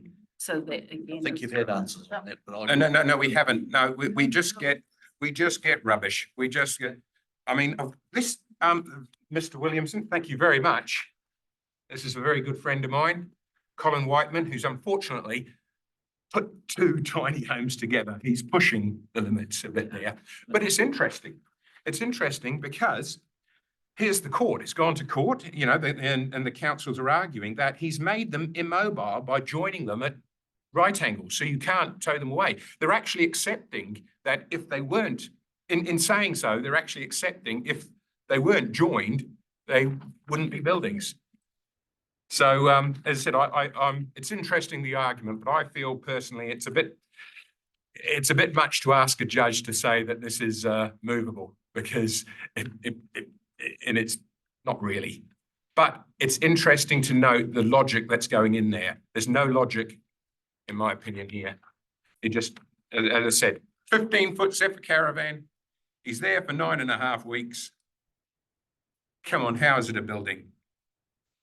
No, yeah. Okay, so let's, And one more question. hold on, let's just make an action point around that. I think Mr. Kubi is right. I think it has been circulated. I just tried to do a quick search. I can't find it, but Chelsea, if you don't mind putting. Yeah, but it comes back to has to be fixed to land. Hold up. Questioning council's clarification of using the term building for a caravan or a tiny home. And I'm assuming that would go to Mr. Yeah. Yeah. Well, unfortunately, there is a sub-issue here that's going to raise its ugly head very quickly, because everyone's banging on about tiny homes and that sort of thing. And they're talking about being fixed to ground and decks and pot plants and that sort of thing. But there's an awful lot of people living in buses and house trucks. And what's going to happen there? They're using these arguments about, oh, it's too difficult, you need specialist movers and that sort of thing. Well, what happens to the bloke in his whatever it is, bus, a 12-meter, the old red Nelson bus company ones? They're going to lose there. So they're only going to get no matter what happens here, you're only going to get a half win out of this, because people in they'll just move back to house trucks and buses. And then what's the argument going to be? Everyone's banging on about the whole point for us around this is the housing crisis, yeah? And it's an affordability option, tiny homes, and we've seen a lot of people in our community and outside our ward that have been affected by these rules. So that's really our focus, is let's get the rules reviewed so that we can try and help. Well, we've already tried that. We've already tried that. We're working within bureaucracy. Yes, but all I asked for was a slight alteration. I didn't want the whole law changed. I just said, let's stick a 10 in front of the 8. That's all it took, 108. And they can't even do that. And somehow they try twisting that with the health and safety and start going on about we won't be able to, they'll be shitting in next door neighbours' gardens, and that's a separate issue. But the simple thing that, to be fair, an issue that council do have to consider, because what rule will they have? I know they go the environmental environmental route, but for them to, and look, this is where I understand the bureaucracy side of it. I don't agree with it, but I understand it, because one change, simple to us but significant to those that are affected, could unravel a whole lot of other things. And so they have to be really considerate in that decision-making process. And yes, I would like it to happen a lot faster, and I could probably do it myself. But this is the way, unfortunately, the system works. We can keep ranting on about it, which we will, because it has been a year and I would like to see more movement. But remember, our focus is, it's about people being affected who need somewhere to live. Like, this is our whole, but these people don't focus with our initiative, community wellbeing solutions. And this is one way we can get a solution, by changing that 8-week rule. Yeah. So totally agree, totally back you, but I do want to move forward. Yeah, we do have to acknowledge that we had a prime example last month where the guy was just going through the process. He was working, he was doing what he's meant to. He wasn't trying to get away with anything. And he was $80,000 down the tubes. Yeah. It shows you the nightmare that is the consent process. But so if you've got your man in your bloody 15-foot Zephyr caravan, right, with his bottle of wine, and 9 weeks later, where's he going to come up with $80,000? Yeah. Yeah. There is discretion in everything that council do, but at the moment, council are not using any discretion at all. They are using a zero tolerance to people, in my opinion. Noted. Like that? And I think that segues nicely into 3.2.5, Okay. which is around balance of cost, which we're not going to get into. It is just a statement from the board that this is something that we would like improved. And we know that this is collaborative effort between community, the community board and council to try and shift some of these things. And a lot of that does come down to it's okay to make mistakes. It's okay to review the way that we've always been doing things and to try and make things better. So if we're always going to have someone up on the stick for doing wrong, they're not going to ever change. So we need to try and find a way that we work collaboratively to get some positive change. And so that is something that the board would like to focus on in one way or another. And one of those ways is having those conversations. The Councillor Walker and I have met with the CE, and we've met with the Mayor. This is something that's been on the table. I've spoken with senior management when I first became chair around some of those concerns. It is something they're aware of, and I am hopeful, even though we haven't got much longer till the end of our term, that we can try and work together to improve that. You need to be aware, though, Madam Chair, you need to be aware that I brought this up in 2019 and I was hearing the same things. I maybe. The same things in 2019, the same, yes, oh, there's a terrible problem. There was all, so, but Yeah, but Mr. show me what's changed Board since Member 2019. It's got Board worse. Member Hughes, it is down to approach too, remember? Like, so if somebody's feeling attacked, they're going to get defensive. So if we try a different approach, which I've talked to you about this, if we try a different approach, we might get a bit of leverage. And that is what I'm trying to aim for this board, so that we go out having achieved some of those positive things that you've been working so hard for many years. We just have to switch the way that we're doing it to try and get some movement. Totally appreciate all the mahi and the hurt that you've been through, and I support you, but we're going to try a different approach. Board Member Knowles. A year and a half into my first term on community board in Golden Bay, we had a group of people come to the council, the community board, and went through council and went through the local government commissioners to try and turn it into a local board now. Councillors will remember that.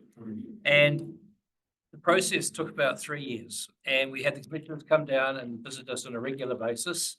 And we worked with them, and they worked with the council, and we had meetings with council. We had meetings with,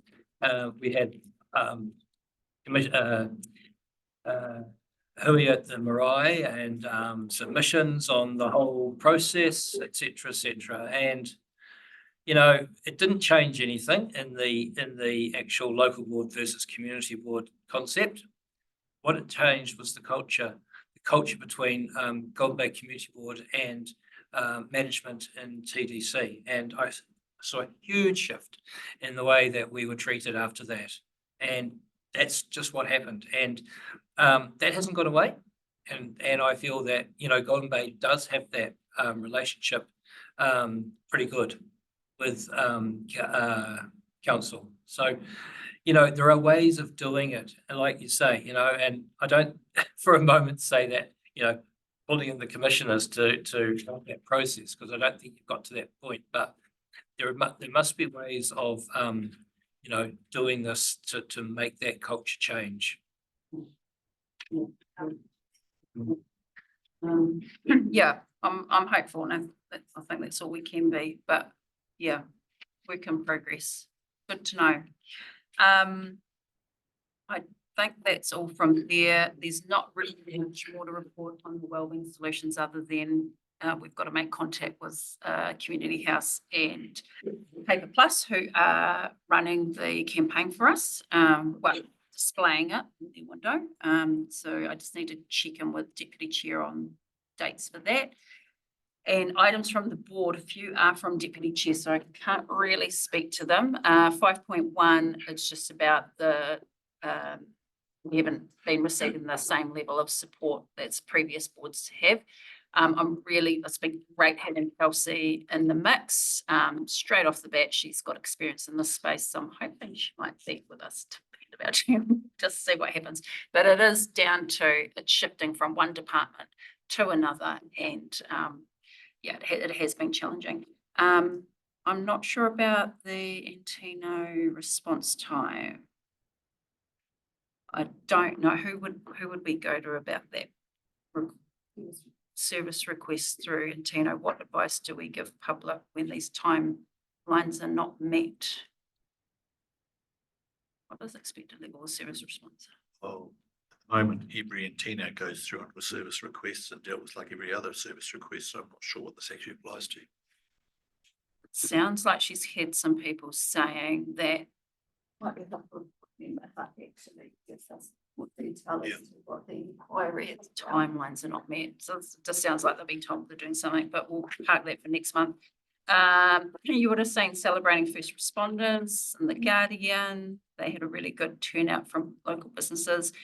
As Councillor Walker alluded to around freedom camping, I have been somewhat concerned with some activities out there and hearing stories, horror stories from friends.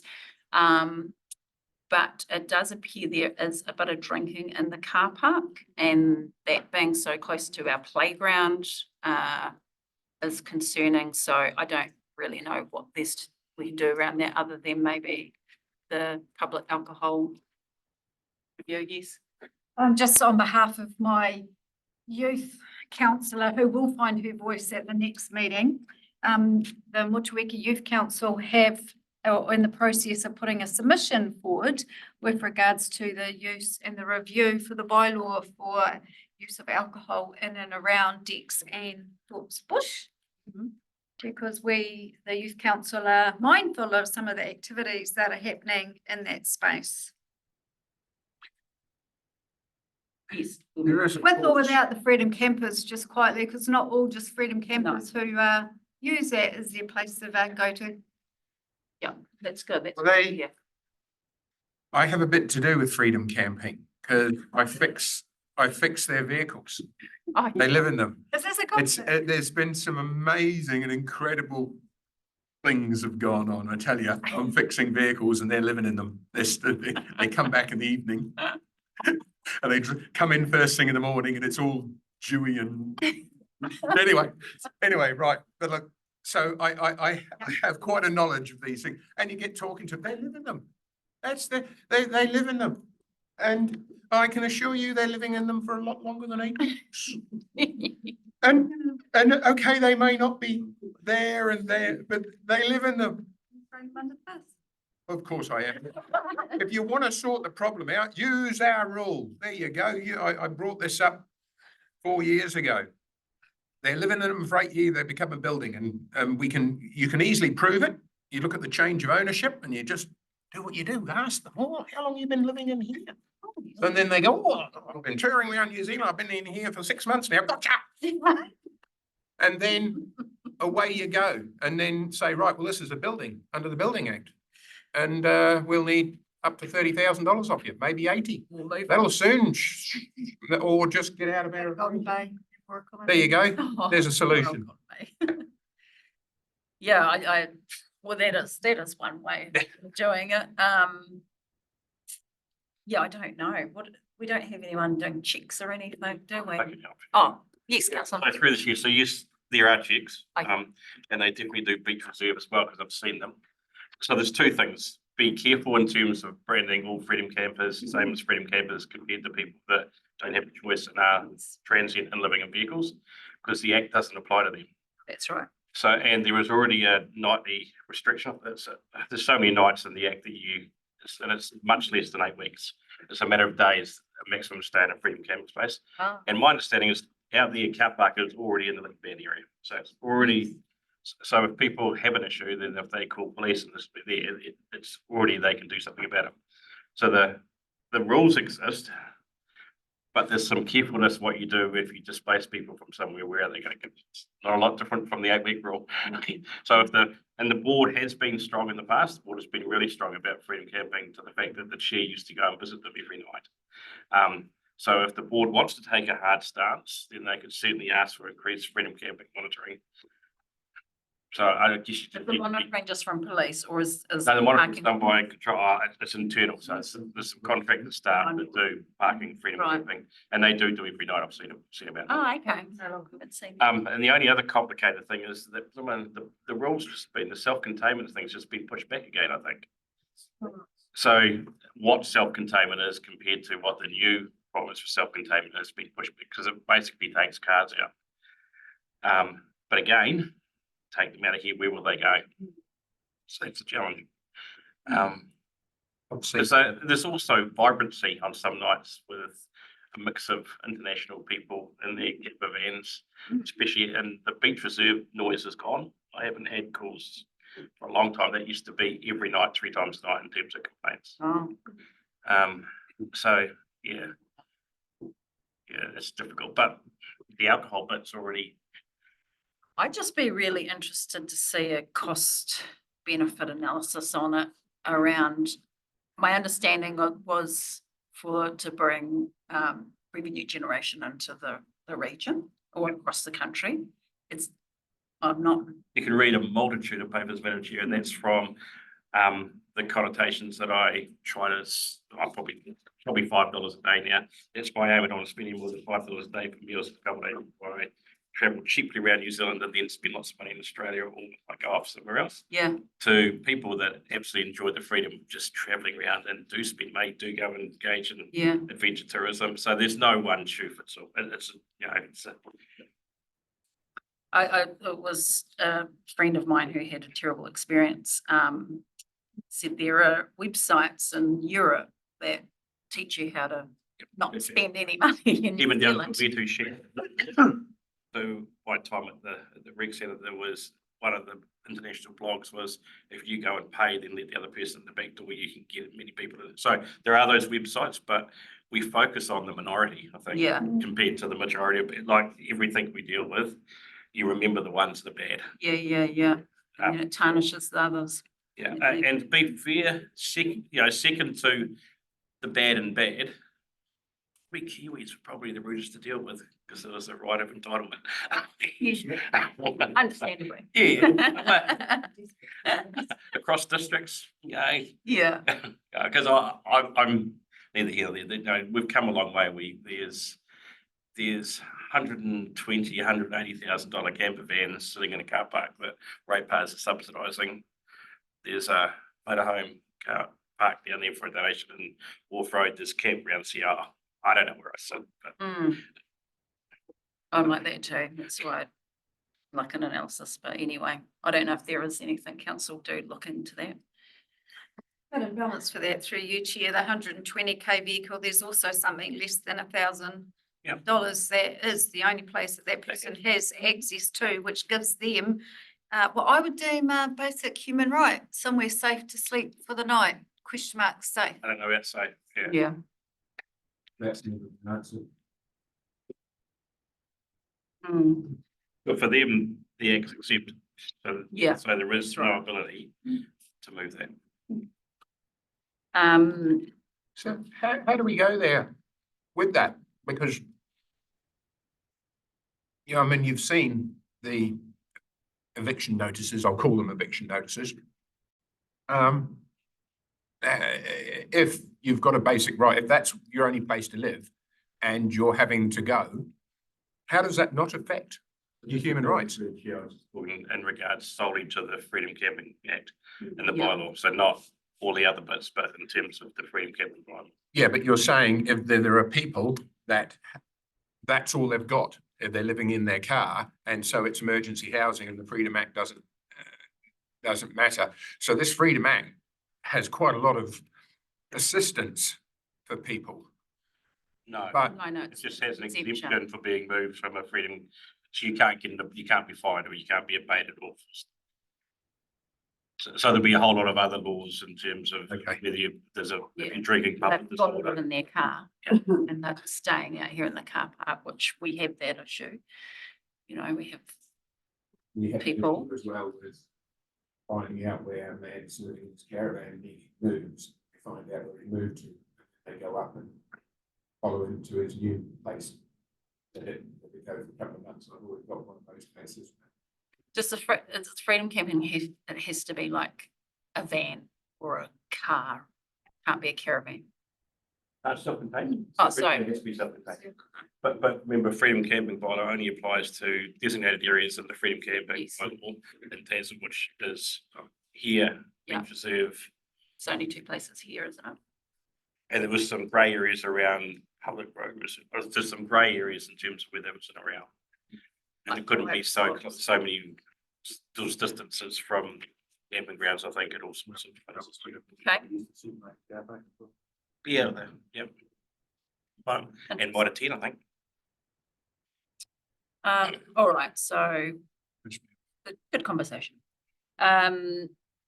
We won't bother discussing 5.5 because I need to reach out to Lynn and see where things are at with local procurement process.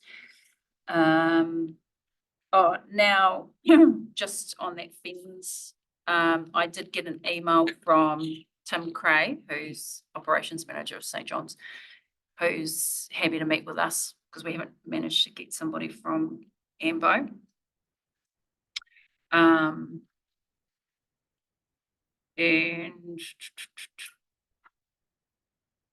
I don't know, the last point we've sort of covered that. Okay, so let's move on to public forum items. We'll lean on Councillor Walker for us to read Jude memory. So first up we have Jude Ritchie.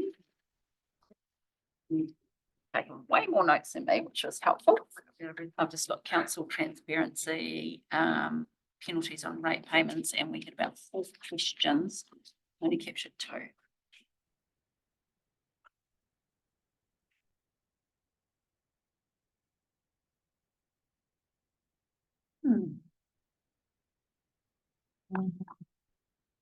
Yeah, we have a big great. I've done addendas in it, so bear with the pencil.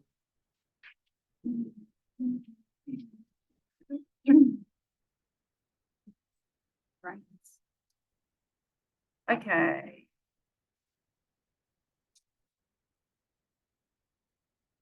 Okay, so question 1 was around, I'm assuming Mr. Moore. But this would be one that would be very tricky to answer because it's around council transparency for him and his family.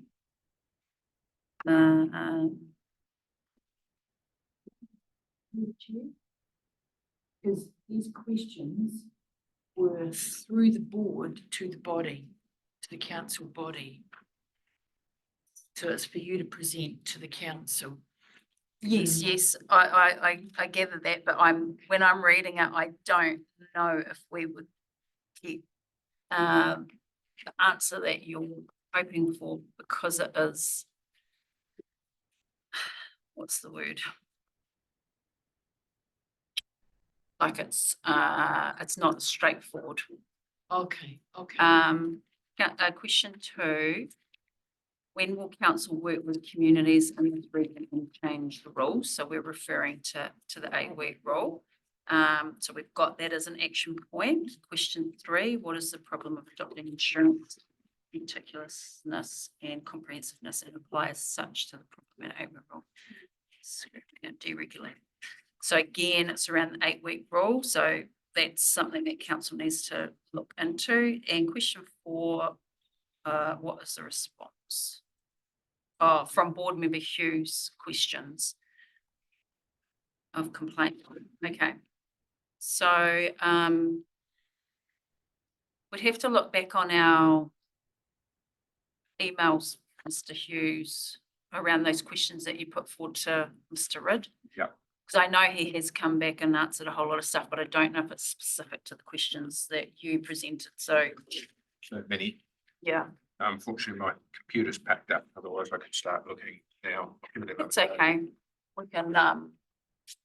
We can even like go back. Hopefully it's a meeting that was without IT failure. You can have a look. Okay, so I think a lot of Jude's concerns in that will come out of some of the stuff that we're already working on. So the 8-week will review the council culture stuff. So I'm hoping that will suffice there. Yes. And just a little bit more feedback is the board chair mentioned before that after our last public forum, the very next morning, the chair and I went and spoke to the mayor and the acting CE at the time with regards to the presentation from that said gentleman and our concerns. So we have raised that around culture and other things. We're expecting that conversation to continue. May I ask, I understand from that meeting that Mayor advised that there was another side to the story. Has he provided that side to the story to you? Oh, no, just that he is familiar with it and that, and with everything, there's staff side and then. Yeah, but have you community been provided with, because I have been told this a number of times, another side to the story. Well, I did get one answer, but if maybe you should clarify that if it hasn't already been provided to you and ask for the other side. Yeah. Okay, thank you.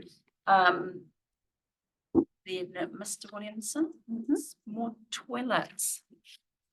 Wow, we would like, I was been trying to get a toilet out at Ritchie Cemetery grounds for all of the rugby and touch points that use. And the cemetery, there is a long drop, but kids won't even use it. So it's not, not good for everybody else. The cost of that just kept creeping up.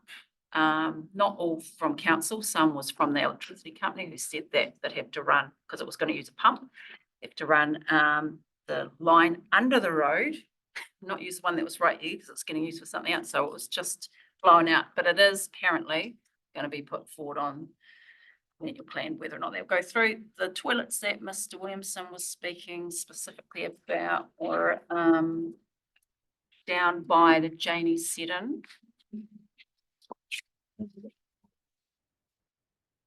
Yes. So I don't know, we can check with council if there's any plans for that, but I don't think there's toilets down saltwater bars, but because it's quite a long, it's a long stretch. the only closest one will be the golf.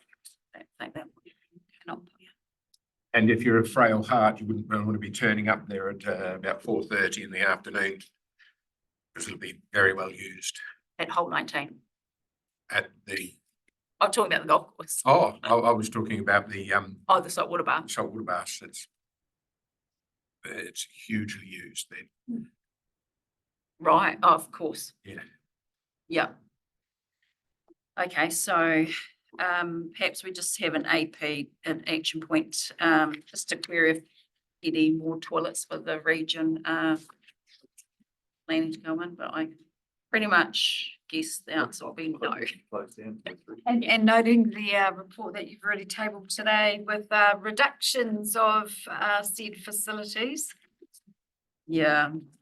The reality is, I don't think it'll make the priority list. Not that I don't support that, we shouldn't have them. Oh, and I think that's a really good point about getting photos of once that contract's complete. I think that's a really good idea. So is that something, I don't know what departments, it was the Rivers Steward. No. Oh. Well, they potentially will have our opening. Stop them.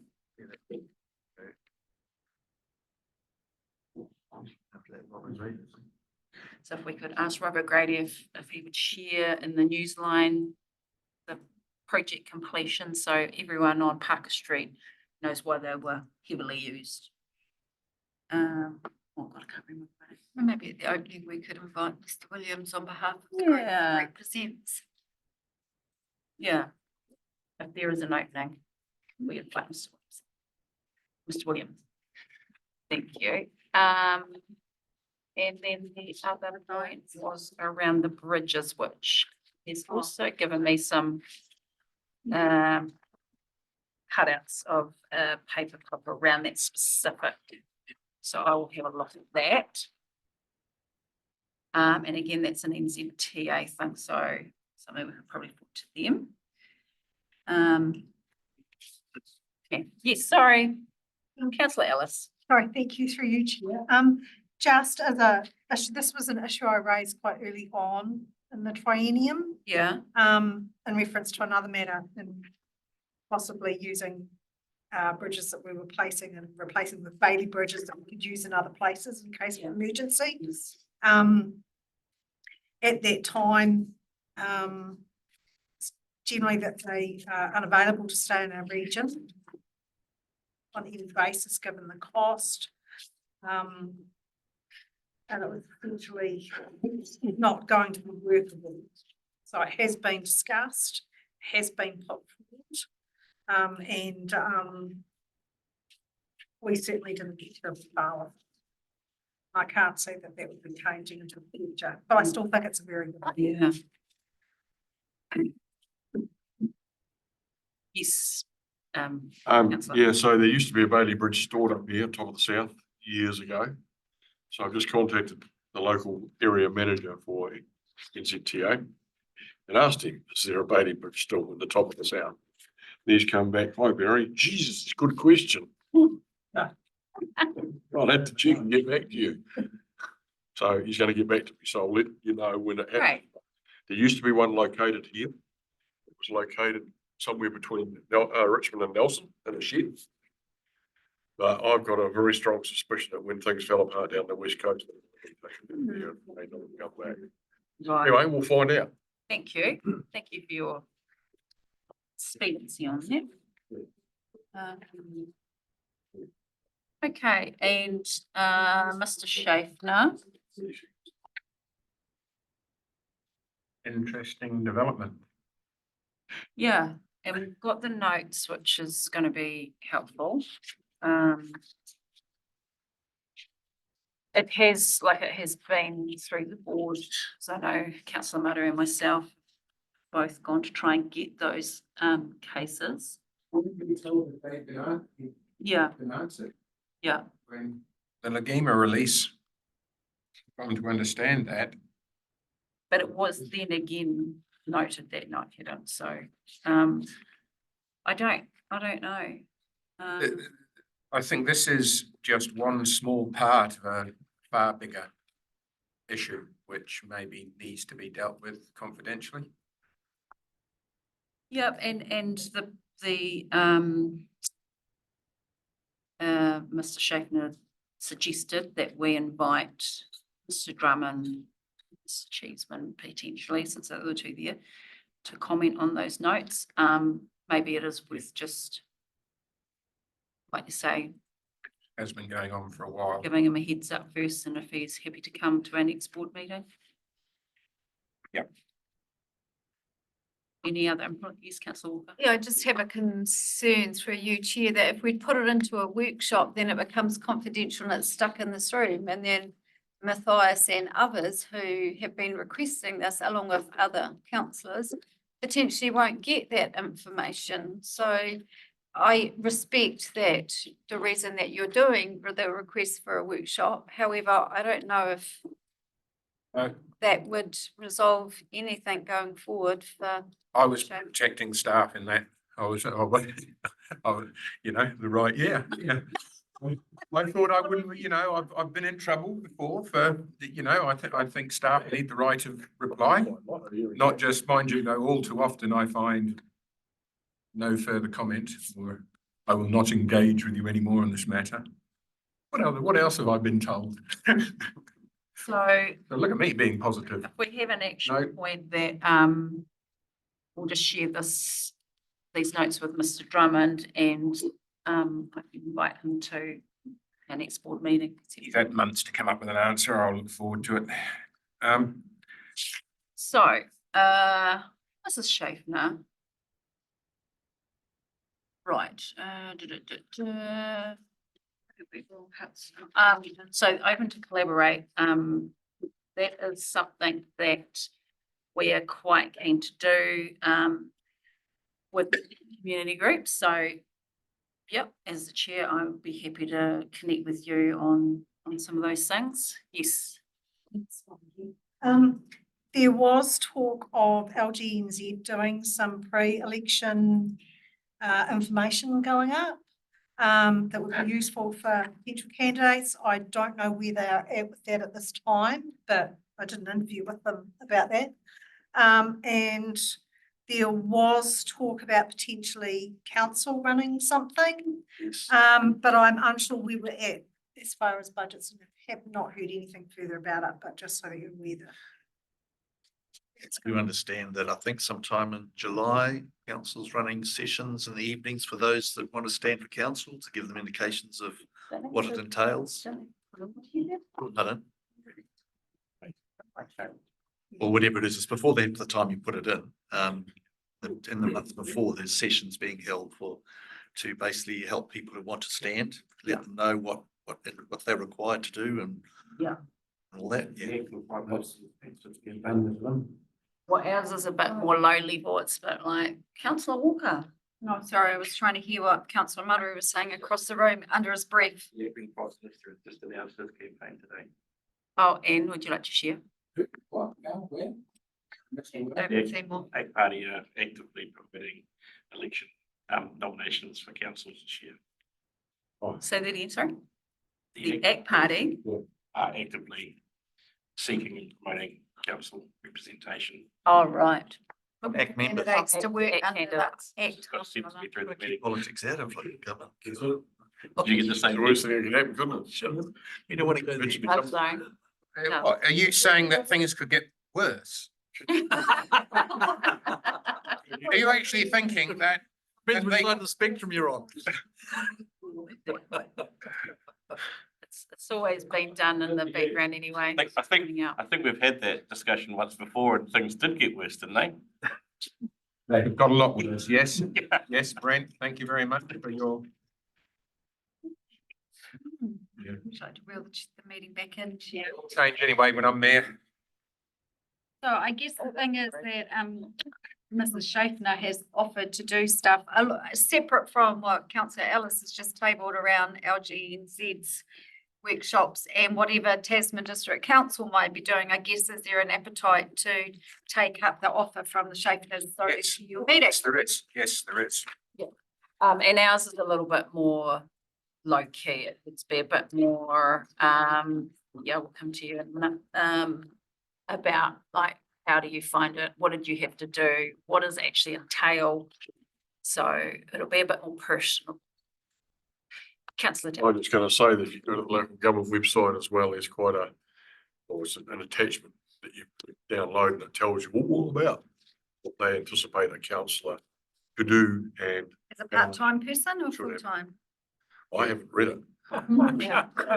And the reality of it, like, pretty much. I think some people go in thinking, oh yeah, it's only a couple of days a week. No, it's not. No, Councillor Elms, it's available every day. 26, 27 hours of actual face-to-face and then about 150 hours of reading. Yes, and the reading component is significant. I have Sure. said it many times. I'm not sure how you're meant to be really good decision makers when you've thrown 300 pages 3 days before a meeting and you need to, yeah, and then that's one meeting.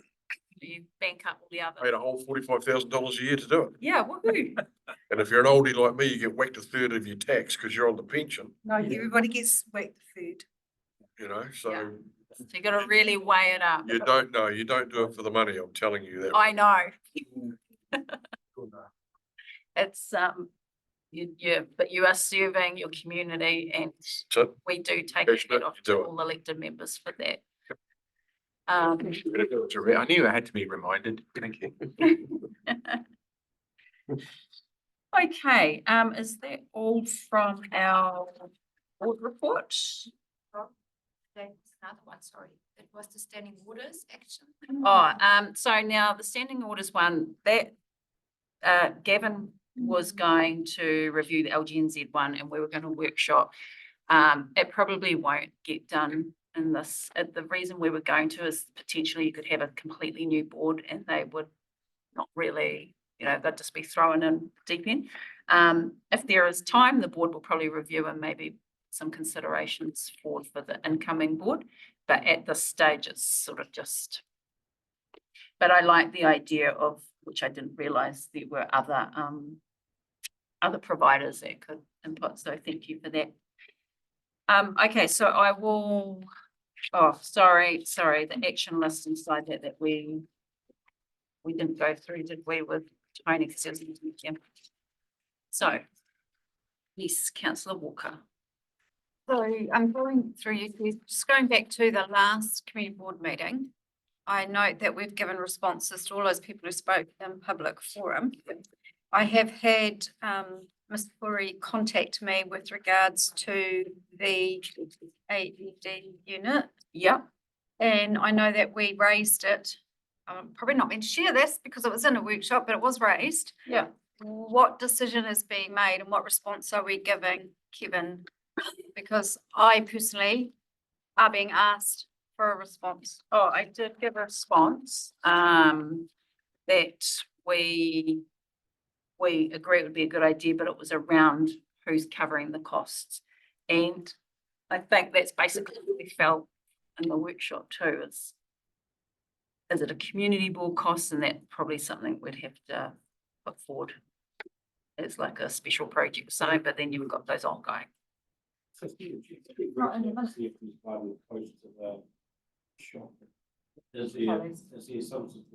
Oh, that's what you'd raised, yeah. That there was one at Telly's potentially. It's probably not public, but I suspect there's one or two on site there. This actually could be something that we talk with Tim Cray about. Or there's probably an app that shows you where they all are. There is an app. Yeah. There is an absolute app. So I guess my concern is if you look at the items from public forum from the last meeting, I don't see in 6.2.5 that we even mention this part of his conversation that he tabled with us. So I hear that you've given a response. I don't really see that response. You're all the same with the deputy. I'm becoming deputy for one meeting. No, actually, he has raised a valid point, and we do probably need to look at how we respond in a manner that's captured through community board, because it's very good for the chair and the deputy chair have access to that. But how does anyone else that listen to that conversation? Because Mr. Fury isn't the only person who asked me about what are we doing. So I'd be keen to have that captured somewhere for, I guess, whomsoever's that are interested. I guess it finished where we did at the workshop, and I guess it's back to the board. Closed door. Do you want to go down the track of the board taking on getting an AED machine down there, and with all those other costs as a potential project? Could that be tabled as a suggestion to go out for voting with special projects? Yeah, when and if that ever happens. Yeah. It can be put on the special produce list. So do you mind just putting an action, Kelsey, that the deputy hut to please include AED at the saltwater baths as a potential special project when we go out for voting? Thank you. Okay, so on the actions list from standing orders review, so we don't need to worry about that at this stage. I've already spoken to that. The next one on there, number 3, Motueka Aerodrome noise disturbance. I don't updated to be provided at February board meeting. Oh, so these haven't been updated yet. Kelsey's sort of been just given these late, so she needs to update. I don't know if you wanted to add to that, Councillor Dowler. Yeah. Yeah. A couple of weeks ago, Stephen back myself with Mr. and Mr. Clifton. Oh, yeah. Up the way. Yeah. And had a good discussion. The outcome was that they don't have actually a problem with the airport operating, they just have a problem with skydive operation. Right. That came through pretty loud and clear. So, yeah, way forward will have to be worked out or something, but also you'll notice there's no skydive plane hanging around here at the moment. Because the old one that was hooning around here, the noisy thing, has passed its use by date. It's got to go up for the full service, so it's been grounded. Oh, okay. The other one that was supposed to be back here, which I thought was back, Yeah. is still coming out of Timaru.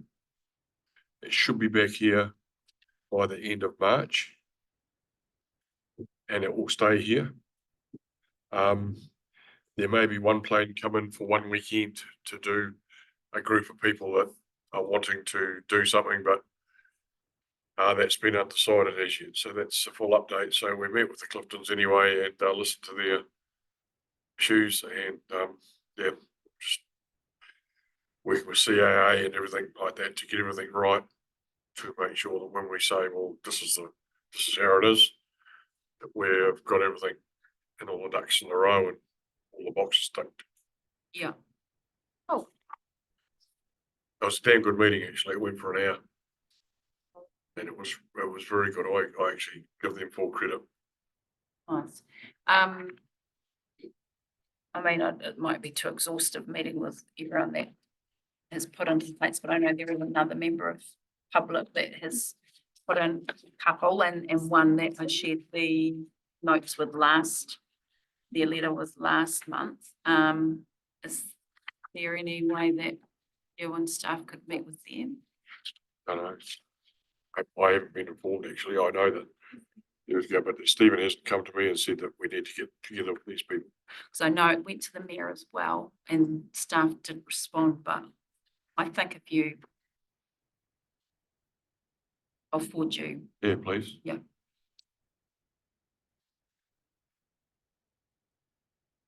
Okay. Thanks for that update. That sounds positive. Number 4, Environmental Regulatory Committee minutes. So that we've just touched on and we have an AP that. Number 6, status of the Motueka Master Plan. Councillors. Timeframes and details to be confirmed in 2025. So that was January. We got anything we can share? Again, it was done in a workshop.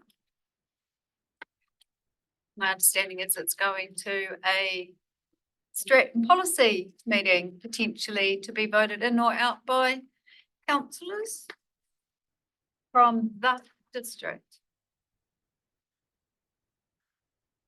It will have an impact on the AP, whether it's in, out. What's the board's feeling on spending a significant amount of resource time developing a master plan? Speaker, support or don't support? This is the thing. How much? 500. No, it wasn't. Was. So it got slashed from that figure. Okay. But again, in a workshop, I have to be careful. My question was an easy question: does the board have a view on a master plan? But I think that needs to be taken into consideration because of our current climate and where we're disputing money.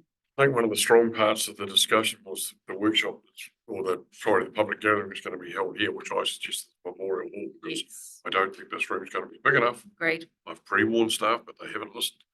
Anyway. Put something else. Oh, what day is it? Was it that Saturday? At 12. Oh, 14, is it? Anyway, so because there's so many moving parts to Motueka, as of mapping and all sorts of stuff, it's going to be one heck of a master plan, I tell you. It's going to be where's half the town going to shift to, what's going to happen to the wastewater ponds, what's going to happen to this and that. It's huge. Mapua had a master plan, but I think it was a postage stamp. Ours is more of a football field. That's the difference. So yeah. We're going to build the dikes. Kirby Wall. The Kirby Wall. Is this the 12th of April? Yes. Yeah, they won't fly me back from Australia to have a look at it. So no we're going to miss it. Right, you can keep your powder dry for Mr. Saturday one before.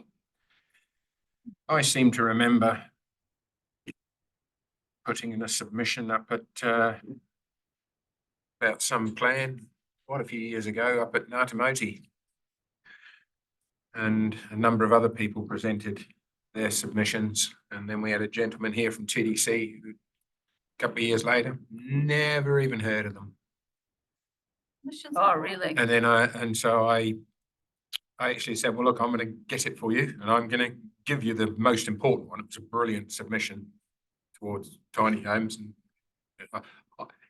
I don't even know who the bloke was now. Moved on. So I just wonder if submissions are really listened to. I mean, I suppose as long as you say the right things, they'll listen to you.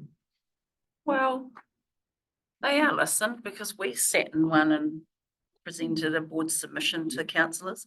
A whole lot of people at a meeting down the port gave their feelings too, and you wouldn't know it looking at the draft plan. So Yeah. I don't hold out any hope for these things. They decide what they're doing, but I'm glad they've got a master plan. Actually, I'm happy. Well, they At don't. least someone could take accountability for it. Well, just a warning to the room, if you ever become an elected member and you go through a submission process, in about 2010, there was a long-term plan. There was 2,500 submissions. 3 big A4 folders. And I was walking out of the room one day with my bags, and I got tapped on the shoulder, and I think you're full of crap. You haven't read all those submissions, have you? I said, really? Come over here. So I walked over, got the folders out, put them on the table. You show me one page in those 3 folders that I have an initial to the bottom right-hand corner after I read it. What do you mean? I said, well, how the hell at midnight do I go back the next day and work out where I stopped? And I said, if the missus had a clean up while I'm away or something like that, and they couldn't fault me. And I had read those 2,500 pages. It was actually about 4,000 pages, 2,500 submissions. It was huge, but that was the way I got through that. And that person now looks me in the eye and realizes that I'm not here just to play games and collect a little bit of money. You're genuinely listening. Yeah. We were able to memorize it all. No. Yeah, so it's the recall.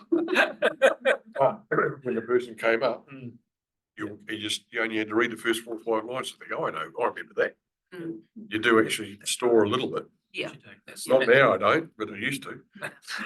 I take photos of the important bits. I used to Gotta find highlight it on the paper too. But Yeah. use a whole lot of pen on the computer, but when you change the page, the bloody thing still want a line. Relevant. But you're not using Twink. So just going back to Councillor Maru's question, and we don't have all of our board here, but is there an appetite from the board to have a Motueka master plan? And I can't speak for everybody, but I guess everything needs to be looked at given our current climate. Correct. And I just wonder how is everything operated in Motueka anyway? We're obviously a part of the district plan in some sense. So the natural hazard stuff that's coming out in this is going to have a new dynamic. It needs something specific. Almost for that reason alone, you need to have a master plan on how you're going to deal with that, because if that comes true, it's going to have a pretty severe impact on the town. Yeah. And that is the danger that the consultation part in terms of future development and planning and making housing easy gets hijacked by a focus on natural hazards, because it'll have for a lot of properties, and it's just about every property in this district will have some sort of overlay, some sort. It's already on the, you can look at it upside down. Just trying to find the, Yeah. I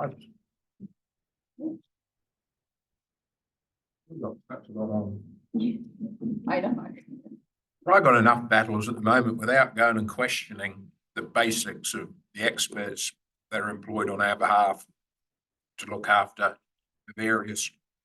I mean, if they feel they've got a master plan, I trust in them.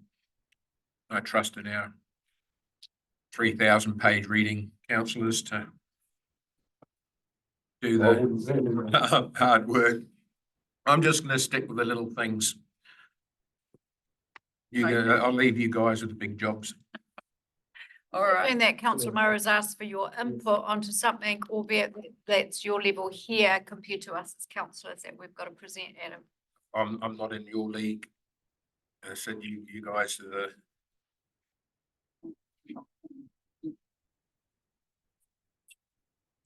I'm just a lowly panel beater that.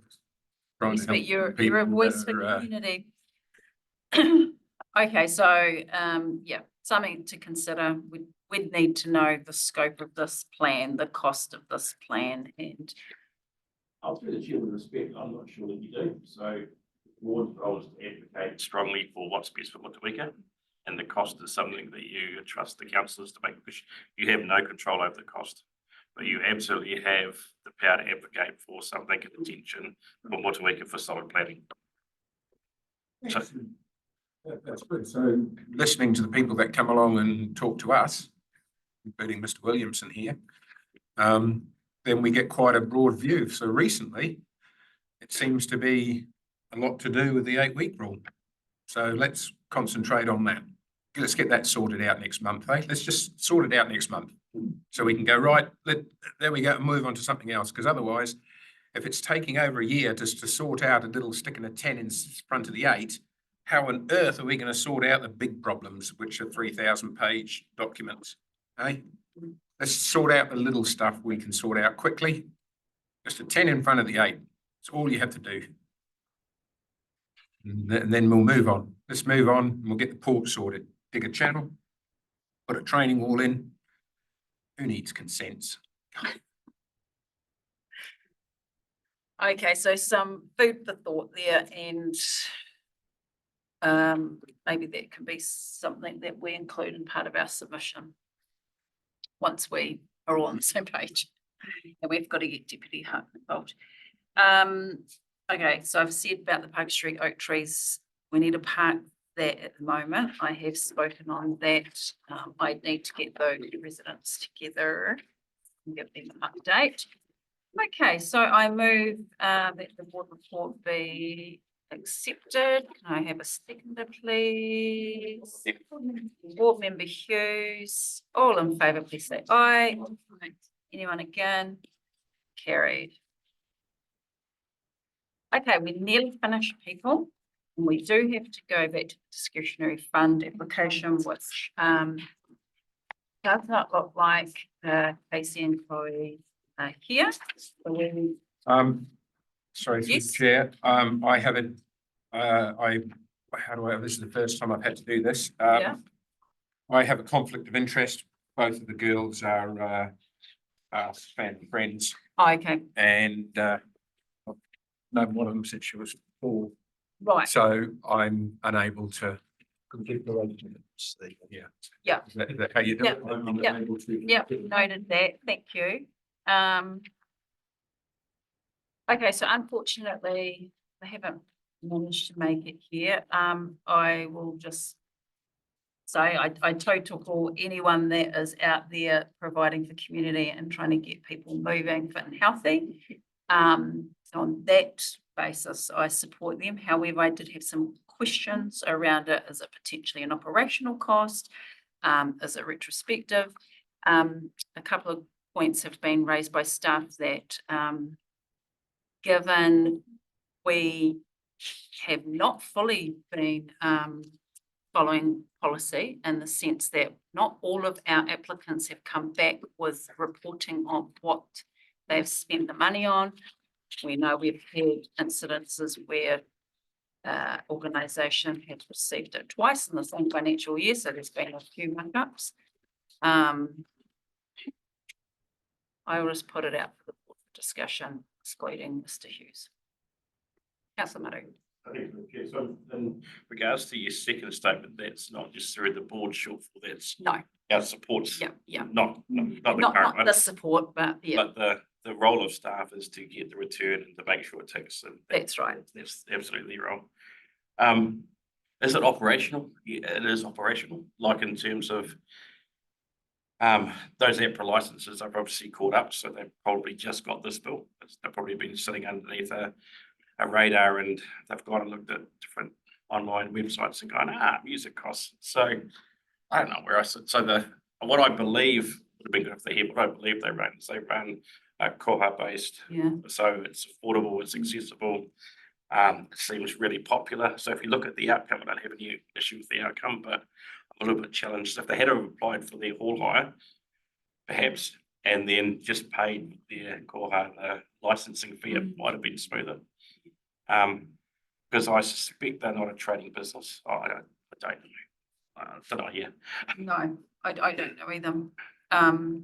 Yes. A few years ago, someone wandered around Golden Bay in and out of different restaurants and cafes, and then proceeded to send them all invoices for using music in their cafes and wherever their place of work was. And it was, I think it's the same group. Yep. And they, it doesn't seem consistent because they could have, there was a couple other places, a lot of places they didn't visit as well. So I'm not too sure why they were so inconsistent with it, but it's definitely a bad luck scenario, I think, if you get visited. And yeah, it's any public music played in any public place. So for instance, you know, it could be in my gallery or it could be in the market. If it was a busker, they get hit. We get hit. The market gets hit if you've got buskers there. So it's broadly across the whole spectrum of any music played publicly, full stop. Because if the buskers playing covers, Under copyright. you know, under copyright. Yeah, yeah. And it's correct. So through the GOI, went through a long process of going, I only listen to Dave Dobbin, that's all that's played in public buildings. Give all this money to Dave Dobbin, and it doesn't work that way. No. So so the REC's been paying this for 15, 16 odd years because they first chased all the Les Mills franchise holders. And Les Mills didn't take it to court, they were you have to pay. So everybody paid. But it is hit and miss, but once you're in there and there's no getting out of, you know, at the end of the day, the music's not yours. But my issue is you collect it all. How do you decide where it goes? Royalties or? They pay out to members, yeah, so you're a member of. No, to the Dave Dobbins and the, yeah. However, So there used to be two, there used to be PPNZ and APRA, they combined into one music. So there was one for the producers and one for the artists. However, if you just played Eastern European gypsy music, good luck getting the music to them, the money to them. Yeah. And originals exempt, obviously. that DJ mixes where Yep, you're yep, measuring. yep, totally. If they can track you down. Interesting. So Beethoven and all that. You know. Which, you know, we don't have to worry about but through the Beethoven. chair, you can sort of understand that actually you only have this because you've got a product that somebody else has created. My whole issue is, does it get to the people that created it? Yeah, that's what I'm questioning. So I'm happy to give all the money in the world I collect to Dave Dobbin, because I like Dave Dobbin, but don't expect it to go to Beatles and the Beatles. Yeah. Do these people have to actually supply a list every time they play music? Not like library, not like radios play list, no. No, so we don't know where it's actually going. No, so that's a concern, isn't it, of One Music? Yeah. Yes. Through you, Chair. Picking up on the conversation that Councillor Maru had. So from what I gleaned, this is part of their operations to deliver what they're doing. And I don't discredit the mahi that they bring and who they bring it to in our wider community. But I would feel more comfortable if they were here presenting, because we have asked our people that come in for discretionary to come and answer questions. So if we put this through, then the last group that we said come and present and we removed it, where does that leave us? That's like we've got a rule for one group and a different rule for another.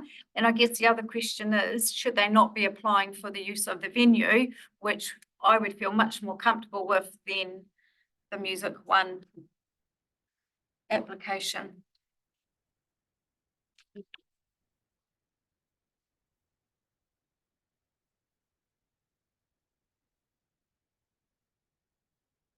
Yeah. All right, so I'll move to table this and we'll go back to the applicants. And they can come back next month. Can I have a second, please? Yep, councillor Dowler. Everyone else in favour, please say aye. Aye. Anyone again? Councillor Maro? Will we give them Will we give them a steer on Yeah. what we'd prefer to see, that we would be more comfortable to fund? Yeah, Kelsey's all over it. Okay. And the last item is our financial summary. Were we going to have some? Okay. Right, page 17, 18. It looks like the money is not reflected in here, the transfer from, I believe it has been passed. How the board requested, yep. So it's just not showing yet because this is February, so perhaps it will show next month, March. Has anyone got any queries around this? The only thing I really want to state is we need to work with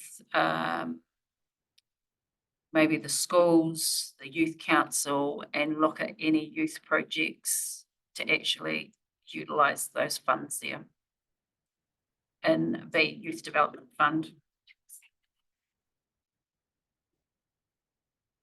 Have you got some ideas over there? So on behalf of the Youth Council, we had our meeting on Monday night and the Youth Council are venturing around an idea of doing an event whereby we talked about how they could, because you may or may not be aware that the Youth Council has lost funding. Yes. So now for them to do events, they've got to find funding. We no longer have funding attached to them. And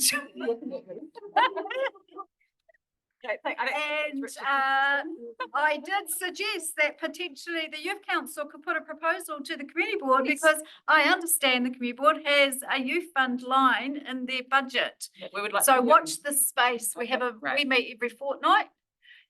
So there are some developments that will happen. And I'm sure my youth councillor will find a voice to talk to that as and when that gets a bit more traction. Hey, Molly. Push the poor girl. She's had to put up with sitting there listening to us for 2 hours. Surely through the chair could talk with Council Walker and the Youth Council before that and put it in his recommendation in your board report.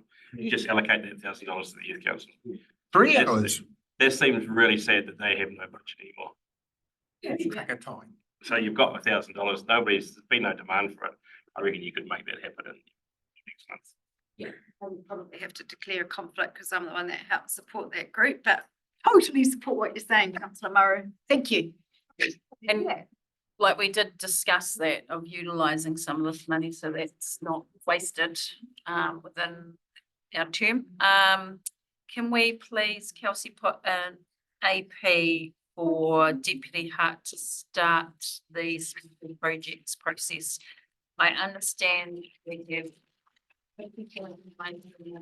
uncommitted special projects fund, and then some coming in July, so we need to start that process in the community.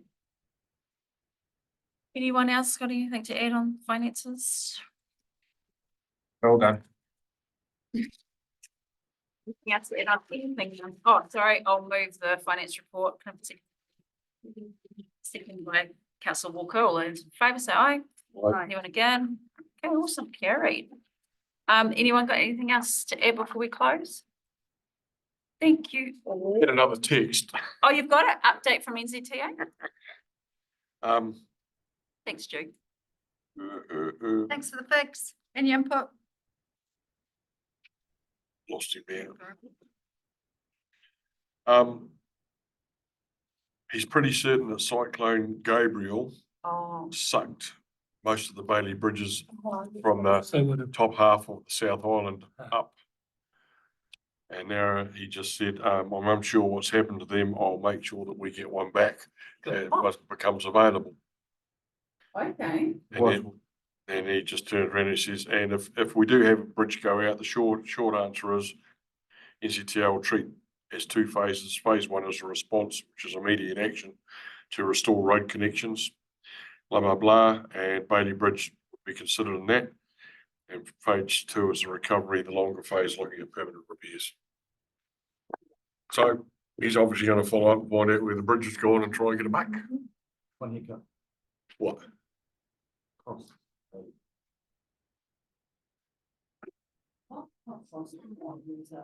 They're higher than they? To the council.